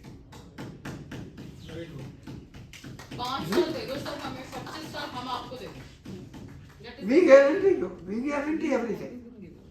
But some hand-holding is needed. I give you one classic example. When I was the chairman here, 2015-16, Maharashtra government, MIDC, was that Maharashtra Industrial Development Corporation, those people came to Ludhiana. Park Plaza meeting. That guy said, and fortunately at that time the director was a Punjabi. He said, we are making a industrial estate near Amravati, about 120 kilometers from Amravati. Everything is already provided there. But we are going to start selling our plots, the holding from Ludhiana today. After preparing everything, lighting is there, sewerage is there, water treatment plants are there, everything is there. And laughingly he said, give me 1 rupee bouquet today. Within 1 month, of course, you have to pay earnest money, full earnest money. But I can do that. But here when Punjab government make a project, कहते हैं Allah जाने when we will get it. So these are my small thoughts, sir. But Ludhiana may, not only Ludhiana, Punjab potential. There's a place now coming up quite fast in Mohali. The connectivity. Can you believe it? From Chandigarh airport, 30% of the air passenger is from Ludhiana. Total 30%. Just imagine. And we don't have an airport. We have to have a connectivity. We used to have some European buyer staying in Chandigarh every morning. We used to bring them to Ludhiana and taking them back to Chandigarh. This is the situation. Now the time is changing, but still. So these are my small thoughts. If you think it is some work, thank you. Thank you. Thank you, Inspector Kohol साहब. As usual, आपने ground zero से बात की है और मेहनत करके आप ऊपर आए हो. हमारे लिए आप हमेशा ही इंस्पिरेशन रहे हो. मुझे पूरी उम्मीद है डॉक्टर घोष ने आपके सारे पॉइंट्स लिखे हैं और उसके मुताबिक कुछ ना कुछ फर्क जरूर पड़ेगा जब डॉक्टर घोष ऊपर सेंट्रल स्टेट में बात करेंगे. मैं अब डॉक्टर आनंद जी को बात रिक्वेस्ट करूंगा जो वर्तमान से हैं और इकोनॉमिस्ट हैं तो वोट ऑफ थैंक्स करें. उसके बाद से डॉक्टर घोष ने बाइट दे दी है. मीडिया वाले मेरे से नाराज हो गए हैं. डॉक्टर आनंद काइंडली जिससे ब्रीफ ਵਿੱਚ ਇਹਨਾਂ ਨੂੰ ਜਿਹੜੇ ਕੁਐਸਚਨ ਆਨਸਰ ਕਰਦੀ ਹੈ ਫਿਰ ਉਸ ਤੋਂ ਪਹਿਲਾਂ ਵੋਟ ਆਫ ਥੈਂਕਸ ਤੋਂ ਪਹਿਲਾਂ ਫਿਰ ਜਿਹੜੇ ਮੇਨ ਪੁਆਇੰਟਸ ਬਰੀਫ ਵਿੱਚ ਰਿਪਲਾਈ ਕਰ ਜਿਹੜੇ ਕੁਐਸਚਨ ਰੇਜ਼ ਹੋਣ ਜਿਹੜੇ Okay. Dr. Bush is directed to you that you have to answer all the questions of both you. Brief it. Some of the questions. Firstly, I'm very humbled, but all the questions are very important. But I would like to touch on, when you were talking about Punjab, the central government and the state government differences, that shows the democracy, the way it should work, is not working. Because me being from Bengal has also suffered. Very similar, border state. The Bengal government has always been different from the central government. But Punjab, be it Bengal, be it Gujarat, be it Haryana or UP, they're part of one country. And if you believe in democracy, it is important, once whatever party has come to power, it is my party if I'm in the center. So I think we have to work on that. And I personally like to write maybe the second book I'm committing, which is how to make democracy work in a country which is diverse. Every state has got its own culture, own aspiration, own dream, and that has to be given birth to. In fact, that is what I call cellularism. Each cell is a village. Each cell is a village. Each village should become center of excellence, right? And they should be networked together. So each village has a different character, different ecosystem, different soil, different culture. And why should we not give birth to it? And it doesn't matter which is the party in center, every village is a part of the center. So that means democracy in this country has to be redefined. So that's my first point. And whenever I get a chance, I'll talk about it. Because, I connect with all the states with equal amount of passion. But at the same time, I was born in Bengal. So I could see everything that you said, border state, the difference between the center and the state party. I think I fully understand the emotions. The second point, which is an extremely good point, which I fully agree, and I touched on it in the passing, that Punjab being an agro-based economy, it should become the #1 agro-based economy of the world.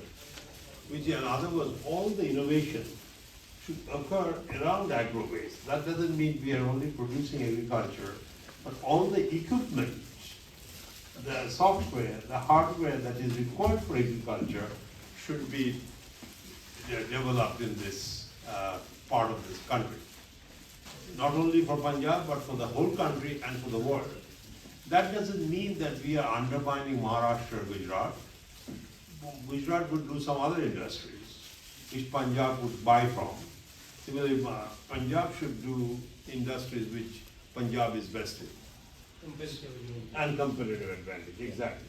And that has to be continuously cultivated in the national context as well as the global context, so that we can be globally competitive. So that is the second point that came to my mind. And the third point was a very, very touching point when we talked about Milkha Singh.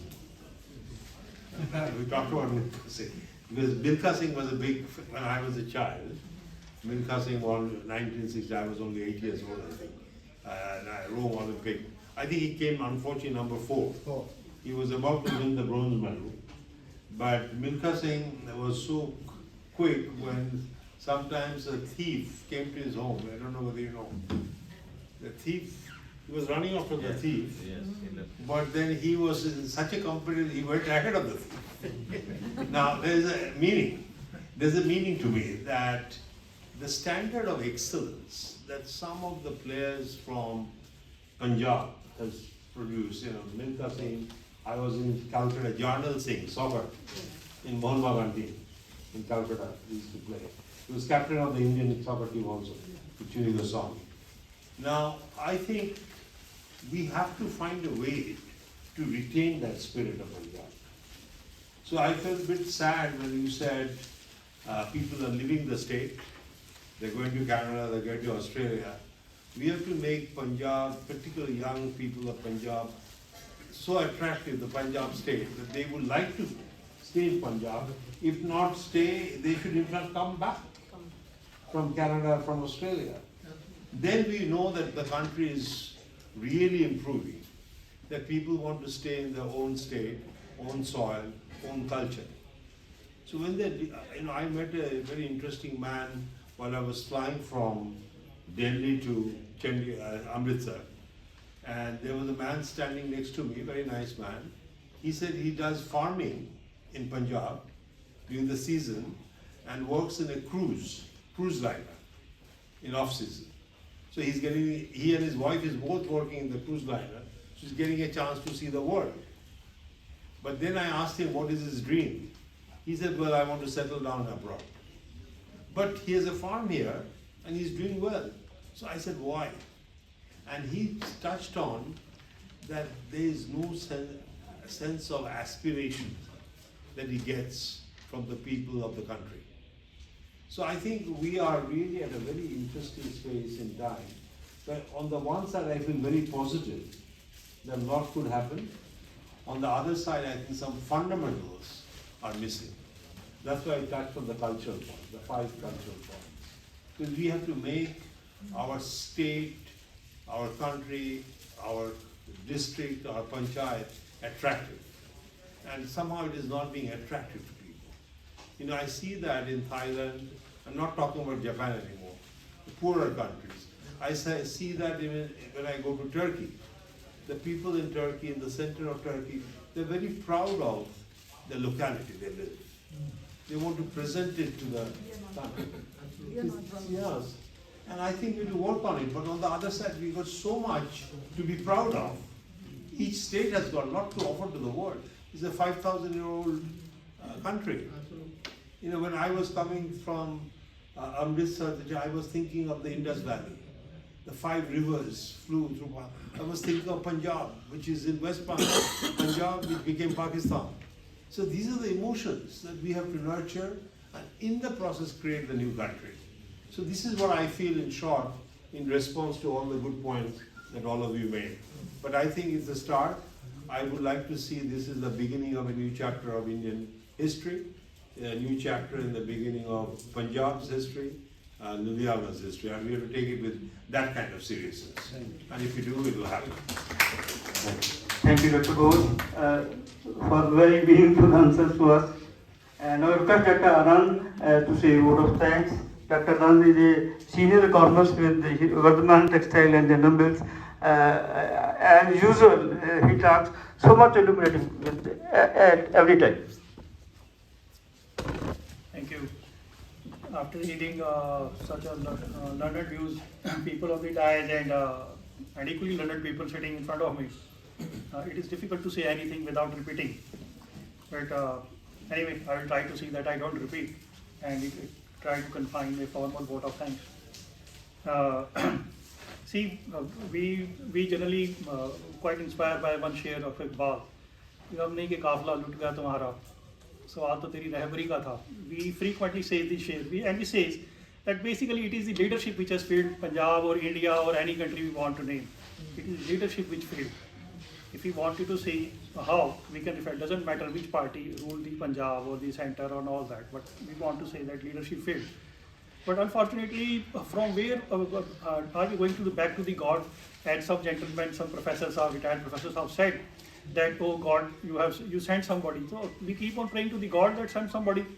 We are living in a democratic society, and we have to rely more upon our system, good or bad, whatever they are, to produce a system or a feeling that only good people can churn out, no matter which party. For example, we are saying there are difference of state and central government, sometimes Congress and sometimes BJP and sometimes Akali versus Congress and so on. We have to create a system that in Punjab, for example, if you talk, that no matter which party came in, it must stick to the basic things that you are not going to allow the pollution, let us say pollution, you are not going to allow the lower living standard even for the migrant people who's coming here and so on. Anybody selected. And if required, let us have a ministry of humble ministry, that if I am Akali and there is a center, a Congress, I will bow down humbly and say, "Theek hai sahab, Malik aap hai, par meri state ka dhyan rakho." This is one the thing. And from where such thing will come? These things come from this kind of interaction that we are having. We are having a world-class person sitting with us. We all are listening. Faculty member are here, learned person are here. We will imbibe and we will go outside and share with it. And this is how this idea will spread, that what is growth, what is development, and what is all that. So I thank first of all to the center of, to the Guru Ramdas Center for Economic Growth, which is part of Shri Guru Gobind Singh Study Circle. And I'm also associated with them. Alumni Association of SCD College for providing us a platform to listen all these. And these are the platforms. So first of all, thanks to you, sir. But one thing more that what we have felt, some of my friends are in IIT. I also have been a faculty member there for some time. I designed a course and taught them. As you said, sir, need of improvement. It is even there in IIT also. Yeah. I went there to promote my book. I interacted with the faculty members, and he said, "Okay, Harish, you do a small lecture with our students and faculty." I said, "Fine. On what topic?" He said, "You decide. I like it. This is the IIT work. That's it. You decide." I said, "Okay, show me your syllabus." And he has shown me. And I said, "Sir, I believe that from the last 35 years, you have not revisited your syllabus, at least." And he said, "Okay, just hold on." But the great thing is he immediately picked up his phone, called somebody and said, "Yes, Harish, around 37 years. That much I must say, otherwise to jawab aane mein kai baar 6 mahine lag jata." So he did it. And then he said, "You design the course," and then I designed a course for them. He get it approved from the authority, and it ensured that it is a one single semester course we taught there before COVID. But these facilities, these kind of interactions, people like you, they are coming there. I stayed for 10-15 days, and a lot of professors were coming from outside India and different states and interacting with the students. But this facility is only for those guys only, for IIT only, or IIM only, ISB only, because they can afford probably, or they are maybe placed there. But what about Ludhiana? What about government college, SCT government college, and so many other government colleges? So bringing people intelligence to this level, I think, is the biggest contribution that I have seen that the Guru Ramdas Study Circle has made. I am really grateful to them. I am grateful to the Tejwinder Sahab, President of the Guru Ramdas Center for Economic Growth, KV Singh Ji, VP, Alumni Associations, and Brij Bhushan Goyal Ji, Organizing Secretary. I believe that you will continue to do your Bhagirathi process, this what we call Bhagirathi Prayas, to ensure that more intelligent people, and even the same gentleman, Partha Sahab, keep on coming to us. And then second, I extend my gratitude to Dr. Partha Ghosh, who came all the way. I must say that he has given his valuable time to deliberate and contemplate ways and means for developing Ludhiana as a global center for excellence for manufacturing and exports. specifically when sustainability has emerged a key factor. I'm saying that I'm highlighting the word that sustainability, as Sarah has also mentioned, because all the customer decathlon, they are saying sustainability, they are insisting about sustainability. So if we do not address this issue of sustainability, it's not a business word that decathlon will not come. Nobody will allow to work.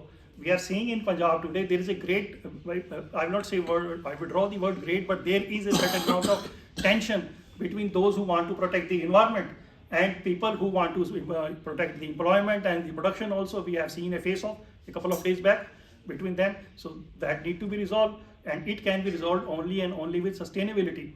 So this is something that this sustainability. Okay. Then I am not touching about the cost competitiveness at firm level, efficiency, technology infusion, that parts are already stressed, and we simply can endorse it. But definitely we need to check the externalities for the society and environment that we need to see, that we just cannot ignore them. Externalities of industrialization that we need to see. So the prevailing model of economic growth that we have seen in last so many years in Europe also, or even India also, that we believe, sir, and you know far more than that, sir, you know the insight, that it is made the policy of beggar my neighbor, and ultimately it led to the imperialism.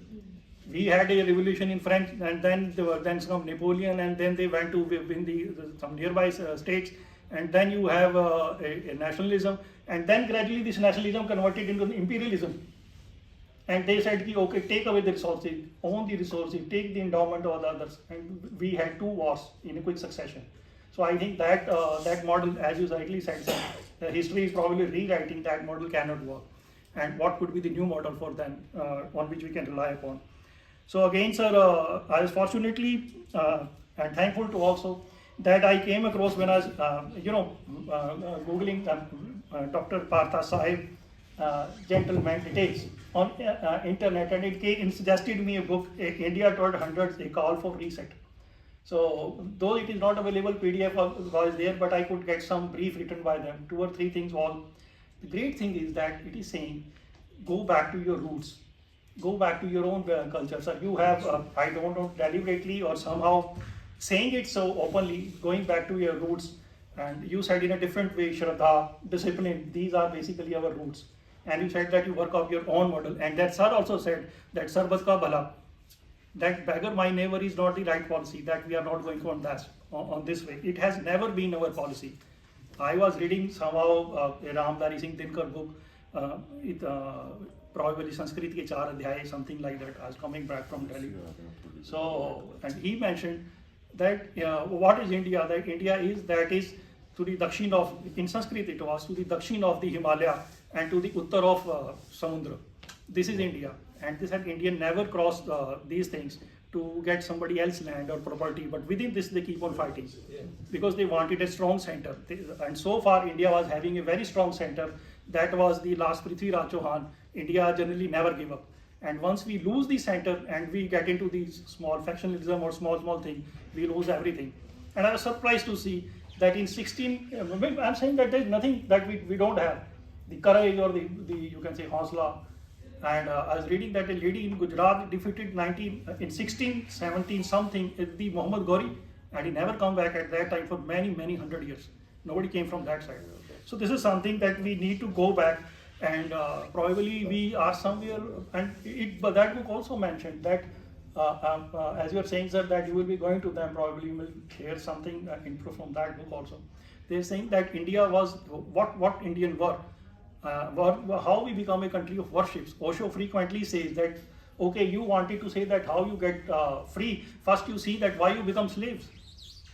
And it was given that right from the beginning, even the Aryan time, and even before Aryan or Dravidian time, or you can say both, even before at that time, they always say, they prayer, the Rig Veda, they said the original, their Veda, the first Veda, authentic. They said, they simply say that we are the rulers. I will rule this earth with my sons. I will defeat my enemy with my sons. We will, you can say, worship the air, we will worship the land, we will worship the tree, we will worship the plant, and we will be the ruler. Let me live 100 years. So you see that we were never an escapist. But from where we converted to a worshippers and a very, you can say, some sort of people who are very satisfied something, I don't know, we need to work it out. if we really want really manufacturing something, and this Shraddha, this discipline, probably all this come. So this is something, and sir has mentioned in his book, and very importantly, generally when we talk about very nicely about environment, sustainability and all that, but sir has also mentioned in his book that you cannot visualize such thing without a strong economic nerve. So if you don't have a strong economic nerve, all these are gossips. You just pray to Mandir, Gurdwara, that's all. But you must have a strong economy for you, whether it is a district or a state or something. So it is great, sir. I request to against the Center for Economic Development that please conduct more such studies on the book of the sir. It is carrying very, very great things. And let us have many more sessions on the book of sir or different chapter wise, so that we can gain from him. And I will not take more time, but saying something more, that these concern of the environment sustainability, these concern of the, you can see, giving space to other live also, it's not something academic or you can say poetic. It has a very real meaning, and I feel it in a very insulting way. A day before yesterday, I was in Delhi. I was just staying in my guest house. I was having a cup of tea at around 8 a.m. I was standing in the balcony, around 50-60 feet away from me. I was on the first floor. 15-16 feet away from me, there was a small park, and some monkeys were playing, came with their family, the community, old monkeys, small monkeys, some very kid sitting on the back of her mother, and they were there. So I was watching them, playing, going up the tree and coming down for 2-3 minutes, and then meanwhile, chai khatam ho gaya. So I bent down to put my cup on the floor, and somewhere about 50 feet back, that mother monkey saw me bending. I was bending to just put the cup on the floor, and probably she expected that I am picking up a stone to hit them. She was 50 feet away from me with his family. She just run away. She just pick up whatever is there, her only child, on her back and run. And all the threes go over. The senior monkey, they were start looking at me. This is I thought here मैं इतना बुरा आदमी हूँ. But see, this is the impression that we human has created on our people who are living with us. If you can tell the people, or otherwise you can call ourselves as a monkey. We don't want to call ourselves a monkey, so I can say that they are people. What impression we are creating? Exactly. See, so just why don't that monkey think that I am bending down to pick up, to give him something to eat? He thinks that I am picking up stone to hit him. See, so let's don't have this thing. And a couple of days back, I was listening a few shabd of some Punjabi shair, Tazamul Kalam. I thought that mother monkey, when she looked at me, she is speaking to me, what that gentleman said. It said that it is basically, I will try to say 1 or 2 lines in English also, so you can correlate. Jeevan de rakh nu takke na maro. Saah de dane hain, ਇਹਨਾਂ ਨੂੰ ਚੱਬੋ ਫੱਕੇ ਨਾ ਮਾਰੋ. ਉਹ ਜੀਤਣਾ ਤੇ ਖੋ ਲੈਣਾ ਇੱਕ ਬਰਾਬਰ ਨਹੀਂ ਹੁੰਦਾ. ਆਪਣੀ ਦੁੱਕੀਆਂ ਨਾਲ ਸਾਡੇ ਯੱਕੇ ਨਾ ਮਾਰੋ. That for your minor things you are cutting our trees and all, you are I don't know what you are gaining, but you are keeping my full family on the road and are forcing us to jump on the trees and rather than trees on the building and come under the cars and so that. ਸਾਰੇ ਯਾਰ ਕਲੀਮ ਜੀ ਲੋਭੀ ਨਹੀਂ ਹੁੰਦੇ. ਆਪਣੇ ਦਿਲਾਂ ਨੂੰ ਪੱਕੇ ਜਦਰੇ ਨਾ ਮਾਰੋ. So that we need to see that we have to, it means that first of all we should not impose our self-interest on the other living being also.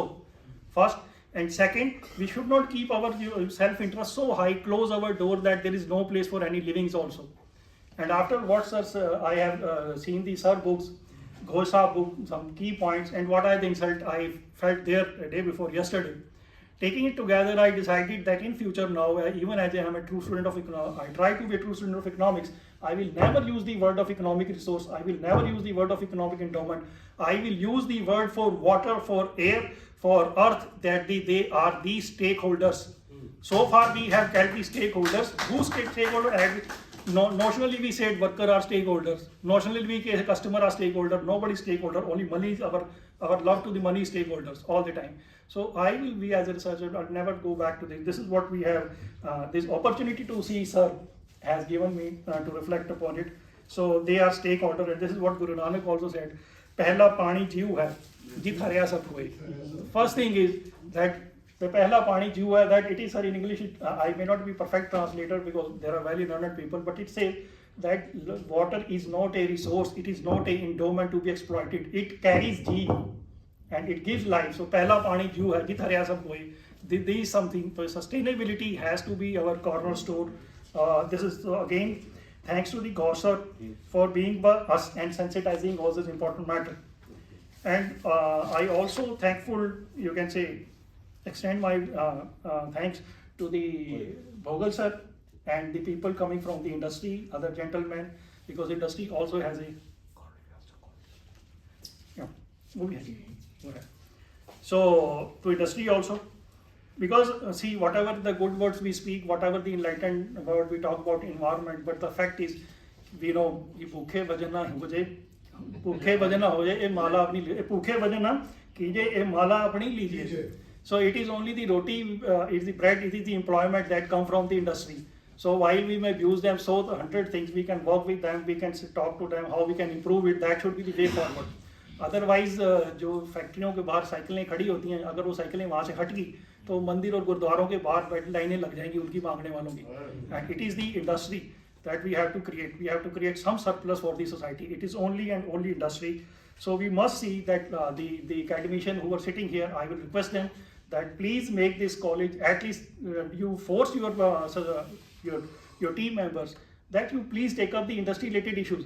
Simply saying कि सेंटर हमारी बात नहीं सुनता, state में ऐसा है, हमारे साथ वो बेफिक्रा होता है, अलग अलग करते हैं, ऐसा कुछ नहीं है. Please stand up and I don't want to say so, but I'm tempting to say so, कि कौन सी ऐसी स्पेसिफिक स्टडी है जो लुधियाना की आपने की है, कि साइकिल पार्ट्स की क्या स्टडी किसी ने करके दी भोगल साहब को या किसी और को, कि सर ये आप जिस रास्ते पे चल रहे हो ये रास्ता आगे जाने वाला नहीं है, खत्म हो जाएगा, टूटा पुल है, आगे तो बढ़िया साइकिलें आएंगी, आप बनाओ. Somebody has gone to see the electricity matter. Yesterday I had a case in appellate tribunal in electricity. One judge was sitting for whole India, 26 states, sir. Goes, I have 26 states, one judge sitting there addressing, taking all the cases. And the judge is retired, he is working between 10 to 1 a.m. only. And I stay there for 3 days, and all days, tomorrow तुम्हारा कल तारीख आएगा, कल तुम्हारा तारीख आएगा, कल तुम्हारा तारीख आएगा. After 3 days I come back. And it's a commercial matter. I decided that we work on it, so why don't you work on it? Why we have 3 days? Why cannot we have one for North India, if not for Punjab, Himachal and Jammu and Kashmir, here in Chandigarh or even Ludhiana? So work on specific issues. Don't write कि ये competitive होना पड़ेगा, ये गाने हैं, ये नगमे हैं, छोड़ दो. Be specific. Come out of and work on the cause. You garmenting के ऊपर काम करना है, garmenting पे करो, कुछ भी करना है, but specific. Work on your city. So role of the wealth creator. Even I'm saying कि हम आरती भी करते हैं लक्ष्मी माता की, तो what we say कि तुम बिन यज्ञ न होते, तुम बिन वस्त्र न कोई पाता, तो you cannot undermine the role of wealth. It is only because of this wealth that we are not beggar, that we trade with respect. Otherwise मांगने का क्या तरीका है? 2 ही तरीके हैं जो पंजाब में अभी सर कर्नल साहब कह रहे थे कि पिस्तौल निकालो और किसी के सिर पे रख दो जी हैंड ओवर whatever, और दूसरा है कि भीख मांगो, और तीसरा है कि trade. So that is that we must put the emphasis. They are the creator of wealth, and we must give them their due respect. So we need to work. So I so thanks to the college for making such a great arrangement. I was told that Dr. Gursharan Singh Sandhu was supposed to be here, but on their behalf I give my thanks Dr. Saila and Dr. Saila and all the faculty members for making such a wonderful opportunity where the people can talk. And that's all. Thank you very much. Thanks for allowing me to be here. Thank you. Thank you, Dr. Anand. As usual, बहुत बोलने को जी करता रहता है, लेकिन मैं doctor Anand ji को जो एप्रहेंशंस है मैं ट्रस्ट डेफिशिट में समाप्त करूंगा सर. ट्रस्ट डेफिशिट सर, मैं युवकों को हमेशा प्रौढ़ता देता हूँ. ये रोपड़ से सोशल मीडिया पर पढ़कर 80 माइल से आए हैं, वो रह जाएगा उनका क्वेश्चन. बेटे आप क्वेश्चन पूछ सकते हैं, क्यों बीच में रखना. Thank you, sir, for coming here and sharing wonderful insights. I thank you other intellectuals also for sharing such a wonderful session. Sir, my question would be like, could you please suggest us youngsters who want to work on grassroots entrepreneurship in Punjab? Like sir said, one Shiguna can't bring revolution. So I want like there should be multiple Ludhianas all over the Punjab. So could you please suggest us how that can happen, like what youngsters could do in this? Thank you. Thank you for the question. You can do a lot. You know, when you look at the history of any startup, whether you think of Steve Jobs, when you think of Thomas Edison, the key, if you look at the lesson, or Mr. Matsushita, they were all dropouts. They didn't go to even finish high school. Mr. Matsushita didn't finish high school. Mr. Honda did not finish high school. If you think of Steve Jobs, just finished one day in the college. But they focused on a problem that they want to solve. So my request to you would be, think of a problem in Ludhiana, in Punjab, be it in the agro sector, be in the city, that problem that you want to solve, that is friendly to the customers can afford it, and that's how you begin the process. And before you know, you can create a multi-billion-dollar company around the world. That's how Facebook started. That's how Microsoft started. That's how Apple started. That's how Thomas Edison started. That's how Henry Ford started. But the common denominator is they had a passion for solving a problem. And we are very fortunate in India, there are a lot of problems. So each problem is an opportunity. As long as your solution is such that people would appreciate the solution, they will buy the solution, and they can afford the solution. And then it spreads out. So that would be my advice. Thank you very much, sir. Thank you very much, sir. अब sir ऐसे है जो गुरु Govind study circle का जो Shri Ramdas sir centre है वो बहुत अच्छे प्रयास करता रहता है. हमने एक बुक लिखी है रीयूबिलिटिंग पंजाब, वो आपको प्रेजेंट भी करनी है. तो मैं केवी सिंह जी को और जसपाल जी को और उनके सारे कलीग्स को कहूँगा कि स्टेज पर आकर आपको बुक प्रेजेंट करें. तेजविंदर जी बुलाओ ना. तेजविंदर जी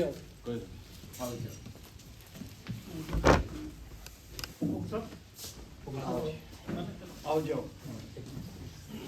एक मिनट सामने इधर.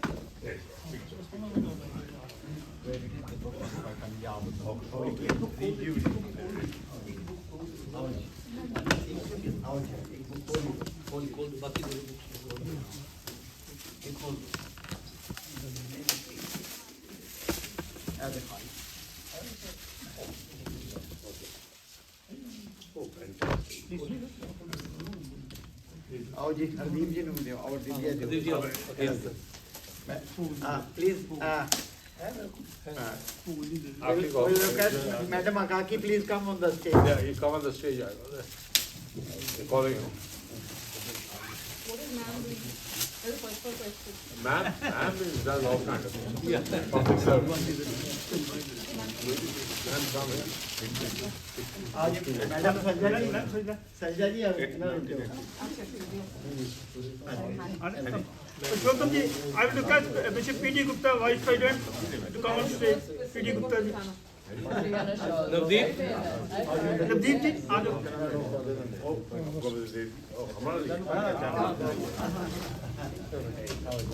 Okay.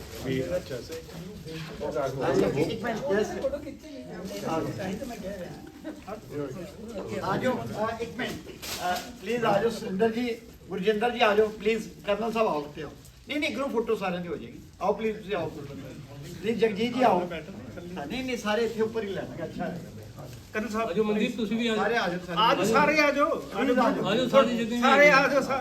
Everybody should come. Everybody should come. It will be a memorable photo. Yes. Yeah. Beginning of a new chapter.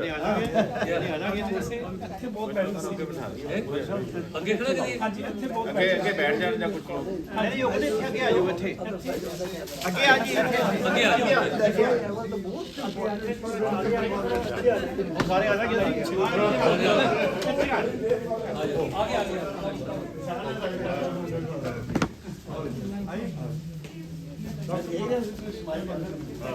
आगे आओ जी. इतने फोटो अच्छी आ जाएगी. आओ जी. सरविंदर जी आ जाओ. अच्छा को खड़े हो जाओ.